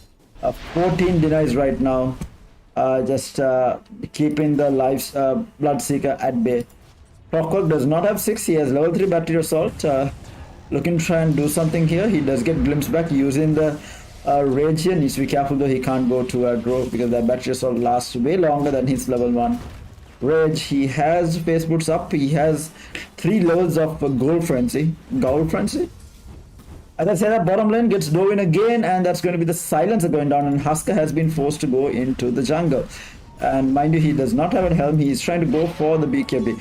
Okay, now we have the disruptor coming in, there is going to be the rupture used as well, and this might be a dead oh no, he turns around with the Laguna bird, and they are going to be rolling forward in one place to try and save him from the damage, and Panda will be okay. And he manages to pick up an Invis rune as well. He is going to be a-okay. He is going to pop it. Clockwork does not have 6 yet. Might try to go for this. No, apparently not. So again, a really good start for EasyWin right now. Lina just having a completely dominant lane. Even looking at the net worth, he is almost 2,000 gold ahead of this Bloodseeker right now.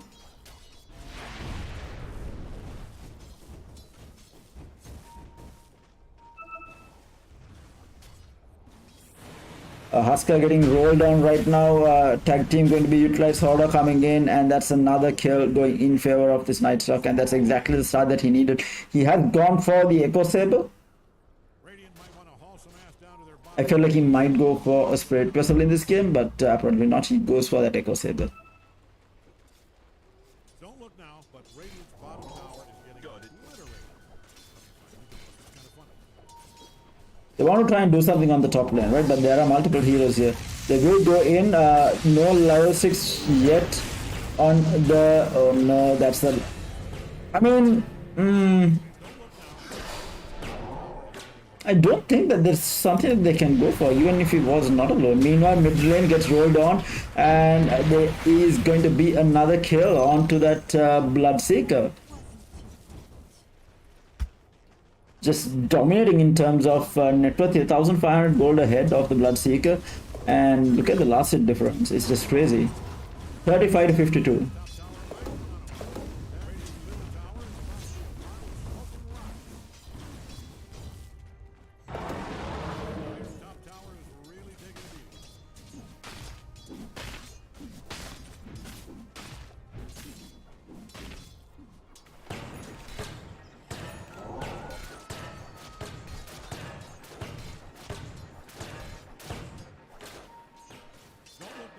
They are trying to... no.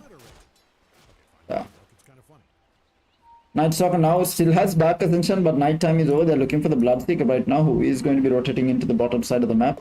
And they might try to pressure this mid tower. So they are going to be playing some objective-based gaming right now, making use of the really good early start that they have. 4,000 net worth lead at 10 minutes, which is absolutely insane.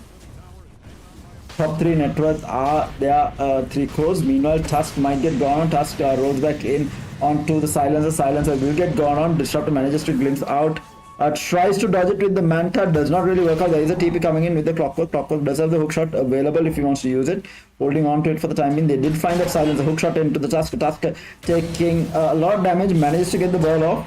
They want to try and fight this. The ball is going to be onto the Disruptor. Disruptor will pay for it with his life. The Water Sponge keeping himself alive. The one going to get popped as well. Lina joining the fight, and that's going to be a dead Clockwork. They're looking for the Tusk as well. Laguna Blade available. Going to be backing off. Husker does not have level 6. Or rather, he has not queued up his ultimate.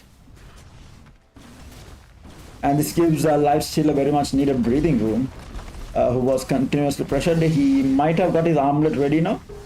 They're looking to push down this tier 1 tower top. So playing objective discipline gaming from EasyWin after that last game.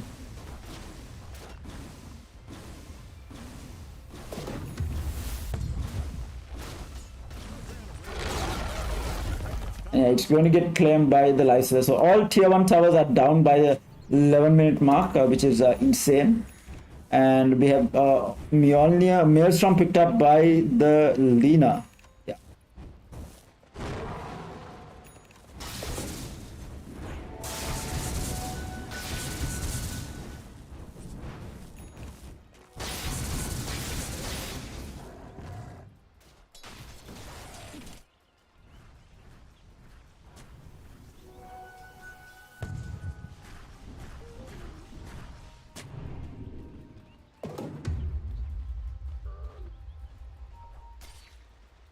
Thought they might try to go. Blade Mail picked up on Bloodseeker. Night Stalker does not have Dark Ascension ready for the next 25 seconds, but they're setting up for bottom, right? They're waiting for this and they're going to set up bottom. There are 3 heroes here. They do have a bit of vision here. They spotted out the Lina, though Lina needs to be careful. The stun is going to be there, the Laguna Blade going to be used, but now the ultimate going to be used. Global Silence to follow up as well. Husker pops the armlet as well, and that's going to be a dead Lina. Immediately bursted down. In the meantime, they do find the Bloodstickers, so they do train out the mid heroes here, and they are looking for more. The glimpse back onto the Witch Doctor. Witch Doctor needs to be careful, taking a little bit of damage from the Silencer. Are they going to turn around? Yes, they are. They are going to use the Dark Ascension. HODOR going to be going after the Disruptor here. There is no glimpse back available, and now a lovely Witch Doctor stun into the ult, but it is going to get cancelled for the time being with the Battery Assault to come through, but they do find the kills, and they are looking for the Clockwork as well, who is going to cog himself in for the time being, waiting for the cogs to run out, and HODOR does have that flying vision, and they might find this kill as well, and that's going to be 4 heroes dying, and a godlike triple kill streak for HODOR on this Night Stalker, really working out for him, looking to pick up the shard as well. Shard, I don't think you can still purchase it, right? Yeah, 1 minute left. It can only be purchased after 15 minutes into the game.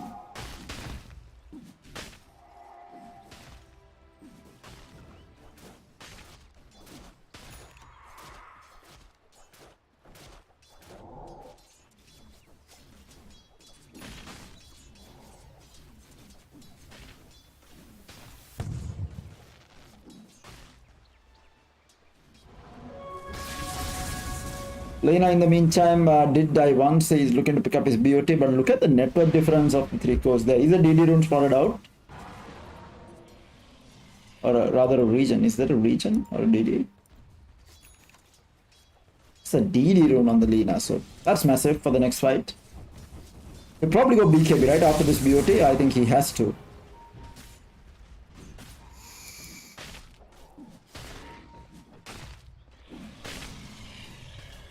In the meantime, they are going to have nighttime as well. They are prepping for this kills mid. There is a hook shot onto multiple heroes, and that catches out the Lina as well. The glimpse back into it as well, and the Lina gets bursted down completely. What a fight there. Clockwork got very lucky with that. Cogs did not expect 2 heroes to be in the trees, both getting pushed into the Disruptor ult, and they clean up.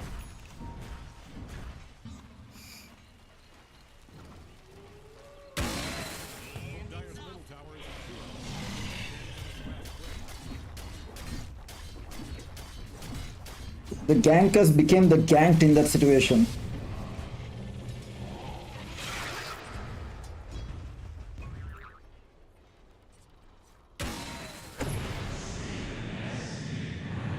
HODOR using the Dark Ascension, looking for a kill here.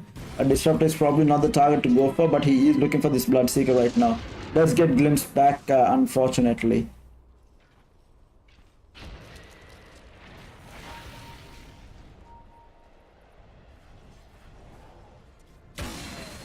Night Stalker still with flying vision, will find the Husker, and the Husker might actually go down here. The hook shot misses completely. That's a massive whiff there, but the cogs into the 2. The blade map popped as well. They do manage to get that kill. Night Stalker going to be in a little bit of trouble here. Bloodseeker trying to run after him, but with that flying Dark Ascension ability, he manages to get out of dodge. They will find the Witch Doctor in the backline here. Tusker going forward onto the Silencer. They will find that kill. Rupture not available. Using the Blood Ride for the time being. Gets glimpsed back. Dodges the Blood Ride, but into the Static Storm it is going to be.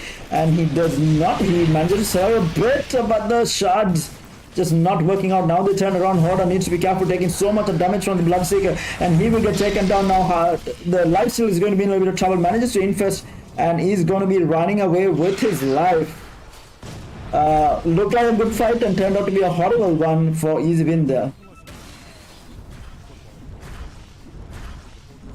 I was, I'd bet on Radiant's top tower coming down.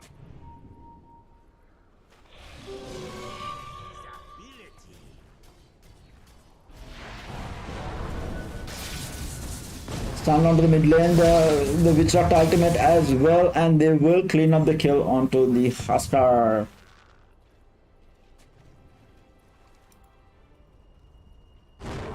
Like I said, BKB in the works for the Lina. He really needed it, so he has forgone the BOTs and has opted to go for the BKB, which he should have shortly.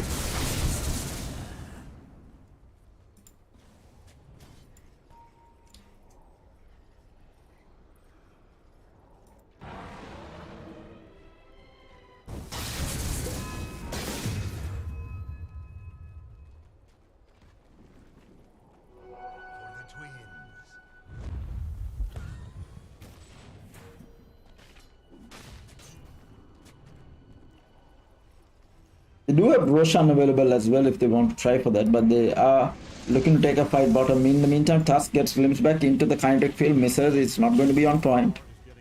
Going to be able to get himself out of jail, so he is the one going for the earn right now.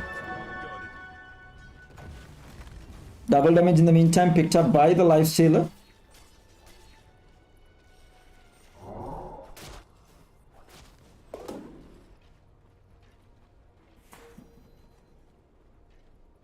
They are looking to pressure bottom lane, but still no BKB on the Lina, which is going to be problematic if they are going to be continuing with this push. Now the BKB has been purchased, but it's still not been delivered. So if they are taking the fight, this is the time, but they are going to be avoiding this, and that's going to be a free tier 2 given away. That's going to give them the control of the outpost as well and the enemy jungle for the time being, with very deep wards placed as well.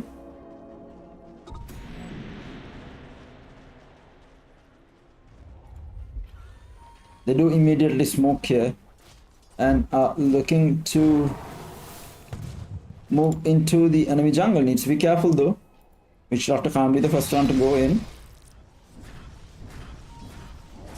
They do have an idea of where he is. He gets rolled on and popped up as well. The global is popped, but it's not enough to keep him alive, and now they want to go on the disruptor as well. Ice shot keeping him in place, sentries placed down, and he will get taken out.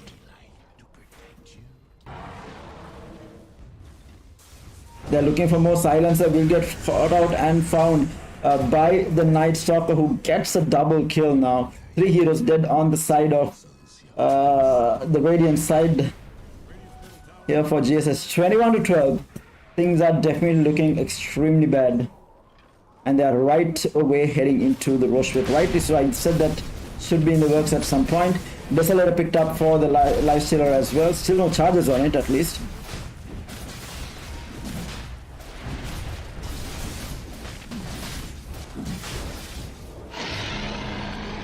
And Lina is going to be the one picking up the Aegis of Immortality.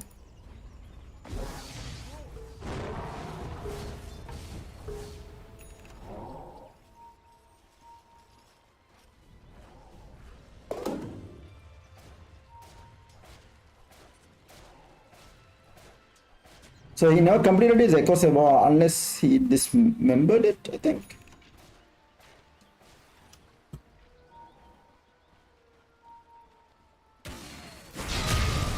Meanwhile, they do jump onto the Husker. Yet again, the hook shot is going to be there onto the Lina. Lina does have BKB, but he has Aegis as well.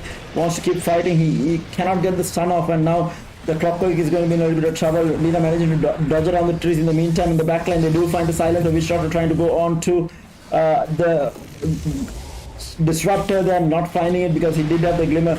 There is no rage onto the Lifesteal. Lifesteal needs to be careful. He does have the Infest ready. Is there a glimpse back? No, he manages to infest in, and they are going to be okay to get out of dodge there. Lina still holding on to the edges here.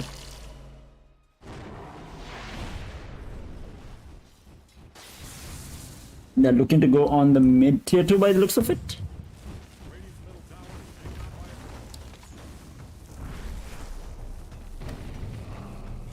Blood Rite going to be used. Try and delay things.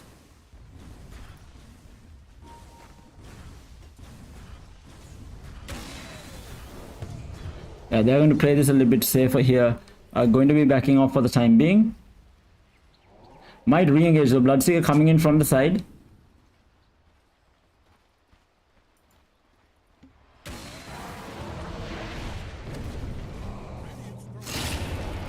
Rapture going to be used onto the Lifesteal here. BKB popped by the Bloodseeker, but Bloodseeker is getting molded down by the Lina. So much of damage. They do find the kill onto the Lifestealer though, but Bloodseeker still surviving. That's insane. They do find the Silencer. They might get the Clockwork as well. Clockwork taking so much of damage from the Lina. Lina will find the kill. Will find the kill onto the Disruptor as well. 3 heroes dead on the side, only losing the Lifestealer and the Aegis in the process. And they are going to be going to work on this tier 2 tower mid with this. Lina going in for a Shadow Blade. Not sure how I feel about that, but he is building into it. They do claim that tier 2 tower mid. I feel like Scardy or something would have been better. Give that extra sustain and meanwhile, Tusk is going to be controlling the Husker, and Husker is going to get molded down by the Lina. There was a stun for a second onto the Bloodseeker. Bloodseeker taking a little bit of damage here. Needs to be careful. Blood Red going to be used. Trying to chase after. He does not have BKB, but he will not die either. Hook shot forward though here onto the Night Stalker, and they will claim the kill. Tasker trying to back off here. Glimpse is going to be there onto the Tusk. Tusk trying to walk away. Not going to work out. Overstaying the welcome and saying bye-bye to the rest of the world.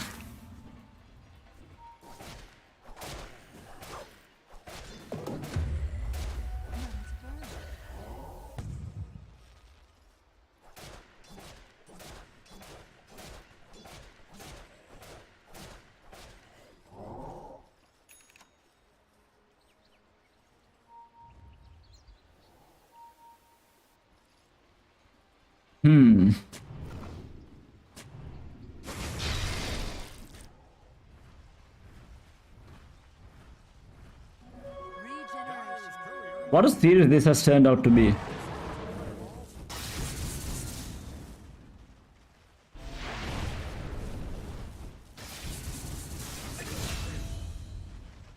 Oh, where was that? Sorry, I missed that. They do find the lifesaver.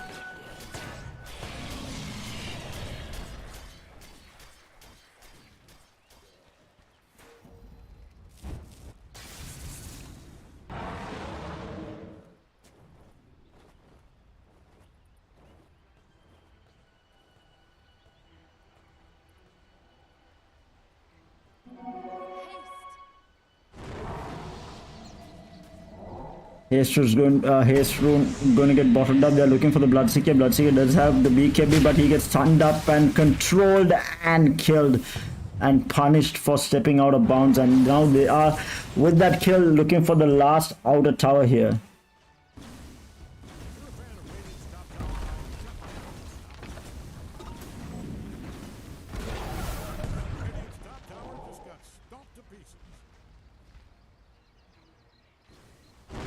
Are they gonna go hide though?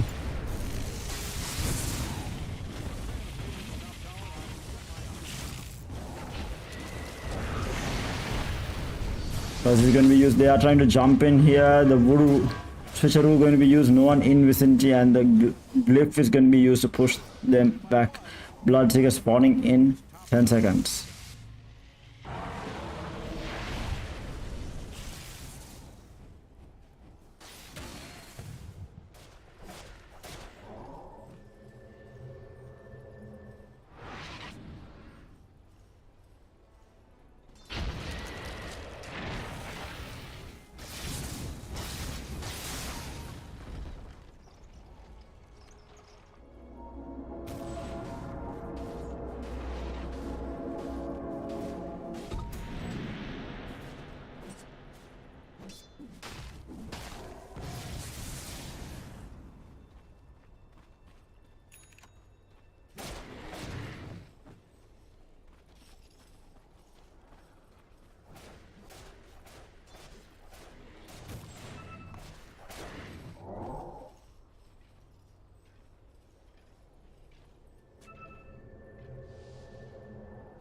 Radiant scanning around for enemies. Their odd-looking, bulging eyes. Ugh, I'm sorry, it's just creepy.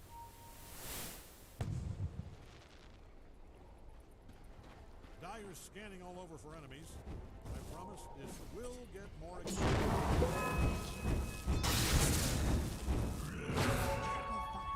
Dyer's top tower is really taking a beating.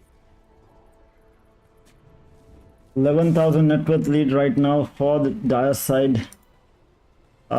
Just complete control over this game for the time being, but this Radiant side is known to make a comeback. We saw it in game number 2, so you know you can't count them out.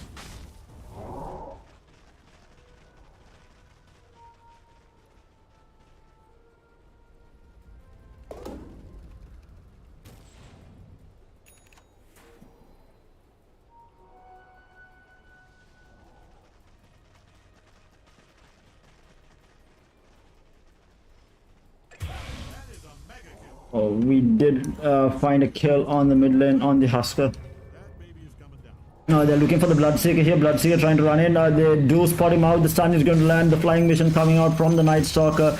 And immediate Tipper Ruse going in to the Bloodseeker. And they do lose 2 of their cores. And that means this tier 3 tower is going down extremely fast. Tusk looking for a jump in here.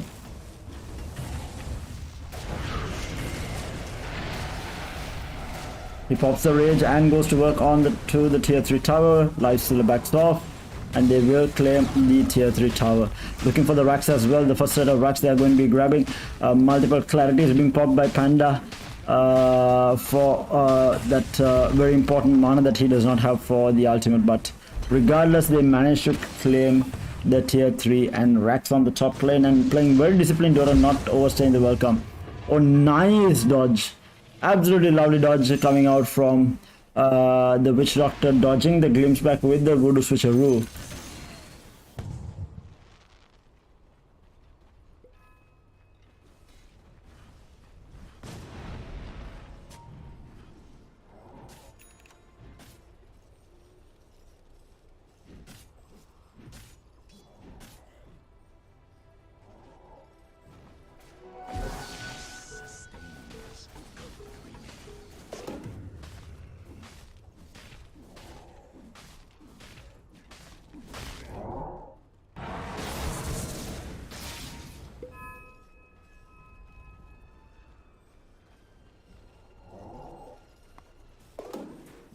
They are looking to push out bottom, but they don't have any sort of aegis or anything, so they need to be a little bit careful.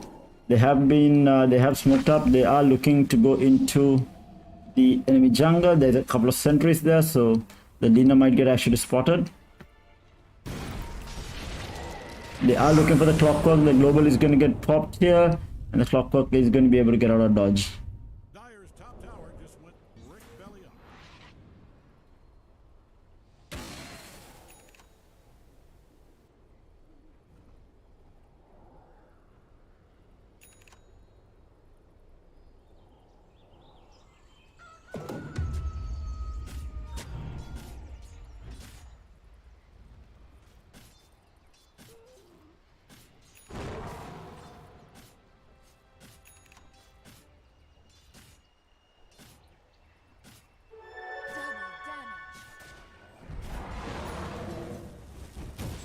Double damage rune now popped on the Lina, who is holding on to the Grobo to get that extra range here.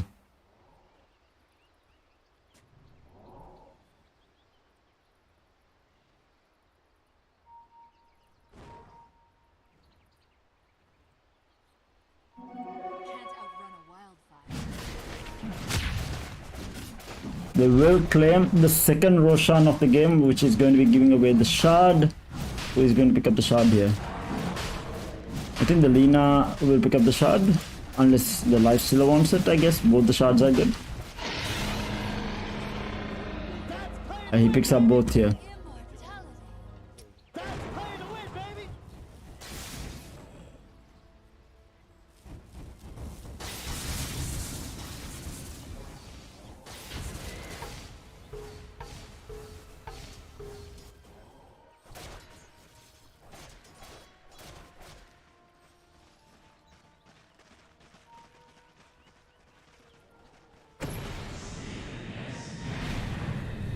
Bloodseeker going to get caught out in the bottom lane, pops the BKB, but to no avail with HODOR claiming that kill.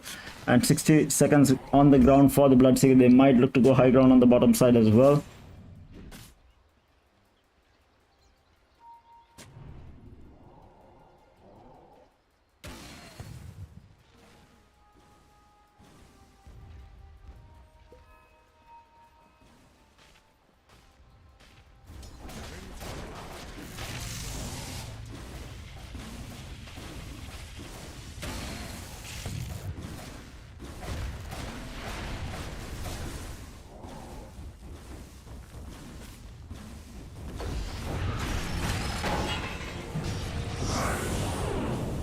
They do jump in. The global silence is going to be used. Lina will lose his first life. He popped the Satanic though. He does have BKB still up. Not going to use it. He is going to be moving away for the time being. Uses the fire Sorry, the Dragon Slip gets some extra movement speed and damage, and they will back off.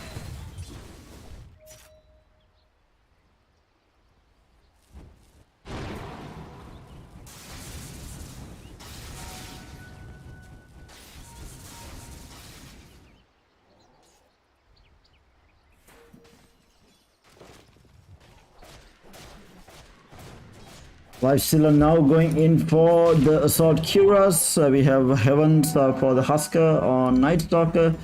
What is he going for? He's going for the Gleipnir on the Lina. Tusk hookshot misses.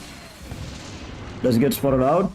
Guess get glimpsed back as well, and will get molded down, thought out alone and left alone to die as well.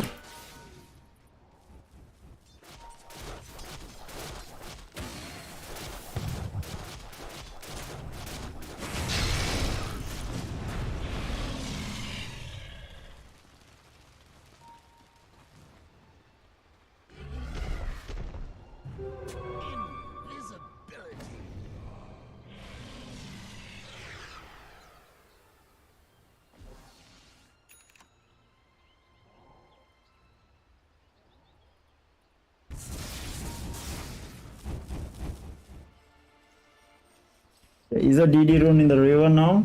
They want to try and end with it. I mean, it's a tough job to come back into this 25,000 net worth on the Lina or rather herself, and 16k on the Lifestealer, 15,000 on the Night Stalker, and the next closest is 13,000 on the Bloodseeker, which is very far away. Might be the final death push. They don't have Aegis though. And Global Silence and all the skills under the sun are available for the Radiant team.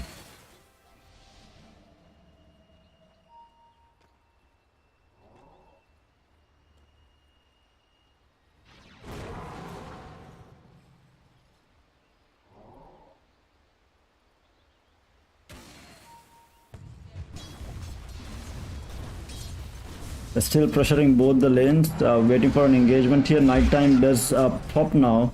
So I think they were waiting just for that.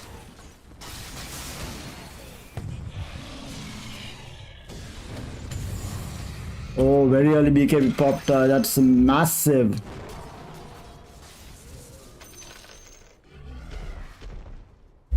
Wait for it. Wait for it. They will definitely be looking to go high ground with this now, since there is no BKB on the Bloodseeker as well. And they will claim the mid racks.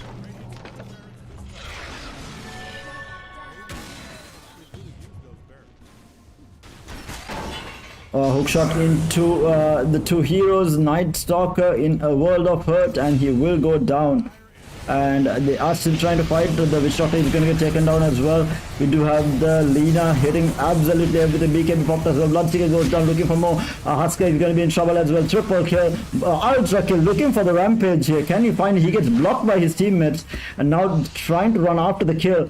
Looking for the rampage. He jumps out just a little bit too late, and he will survive.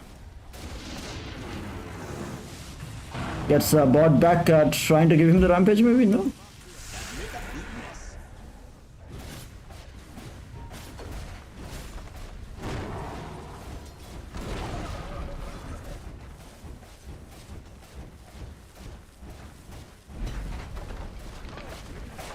They will claim the bottom set of racks as well, and I think it is all over right now. One last fight I think is available. Bloodseeker is spawning in 22nd. Disruptor in the meantime does get caught, and Disruptor will get blown out, and Panda is on beyond godlike streak on this Lina.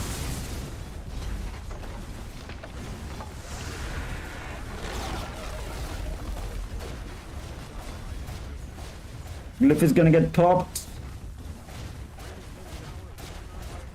But Bloodseeker is back here. The hookshot is going to be there. Lina is going to be stuck under. He does not have BKB. Gets forced stopped out. He needs to be careful. Pops the Satanic. Now turns around. Goes to work onto the Bloodseeker. Bloodseeker taking a lot of damage. The bash is going to be there. But the Heavens are keeping the Lina alive. Now the snowball save as well. They will find the Huska though. And now the Lifestealer trying to fight up against the Bloodseeker. And Bloodseeker will get popped. He does have buyback. He has not popped it. Now pops the buyback as well. And they are going to be coming back out. The Witch Doctor needs to be careful. Witch Doctor using the Voodoo Switcheroo with the Melody ready. Global Silence is going to be used, and that's going to be the Witch Doctor dead as well. But meanwhile, the throne is in jeopardy. 2 cards hitting away. Bloodseeker comes back to try and go to work on to the cards. Will it be enough? And yes, they will keep the throne alive by the looks of it. And they will. In the meantime, bottom they do lose the Huska again. That's a dieback onto him. Hookshot is in. Is not able to do something. Morpheus will go down to the Huska's latent damage coming out from the fire arrows. There is another card hitting as well. Can they kill the cart? Hello, cart. If you are defending the throne, cart guys. Battery Assault doing some work here, but the card doing so much of work. Down to 400 HP, a couple of hits away, and they still hold.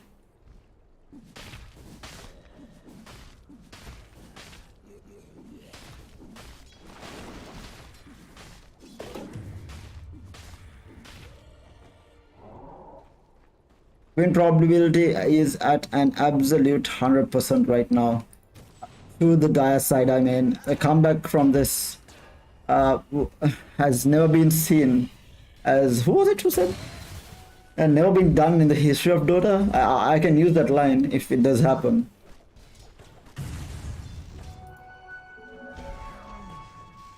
That's it was Toby, right? Yeah, it was Toby. Nobody has ever done that in the history of Dota. But yeah, a comeback right now is like, you know, 100% impossible according to the graph at least. I mean, they had to mess up like really bad. What is he looking for? Is he picking up? Okay, he picked up the Skadi.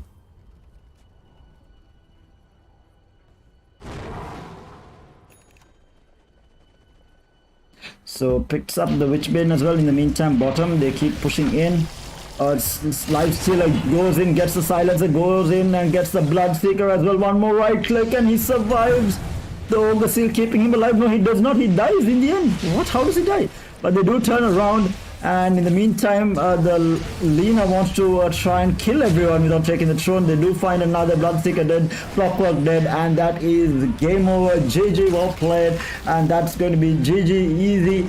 GSS easy with the victory of the grand finals of Dota. Both the gold and the silver medal going in favor of the squad from GSS. It is going to be Global System Solution claiming the gold and the silver, but it was easy win with a 2-1 victory in the grand finals. And what a performance from them. What a performance from both the teams, I must say. Especially that second game was extremely interesting. I mean, it came down to a 4v5 and they still ended up closing out that game to force that game number 3. It was all around good Dota from entertaining Dota from both the teams here, and they gave us a grand finals worthy series between the two teams, which is absolutely amazing. But with that, we come to the end of the Dota 2 grand finals and the stream for the day. Massive shout out to everyone who did keep up and kept watching the series and helped your teams in the best way that y'all can. And of course, a massive shout out to SLT-MOBITEL for powering the entire event. Make sure to do check out the SLT-MOBITEL Esports platform, which is absolutely amazing. It does have everything, something for everyone, including packages for veteran gamers as well as up and coming new gamers. They have an amazing store which gives you where you can buy in-game currency in Sri Lankan rupees, tournament passes, skins, a lot more. So do check it out. The links are going to be in the description. A massive shout out to the production team behind the scene as well. Yeah, with that, we do come to the conclusion. It's going to be me signing off. See you guys probably not today, but definitely tomorrow. But yeah, until then, see you guys. Have a lovely day ahead. See you.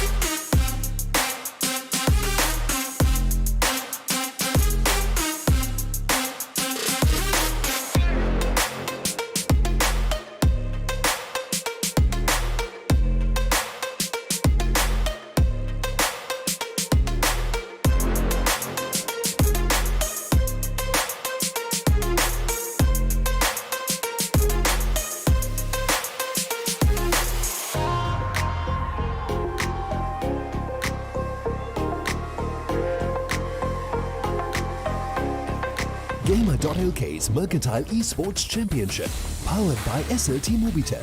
It's time to impress your boss and show off your gaming skills. Sri Lanka's largest Mercantile level esports event is back.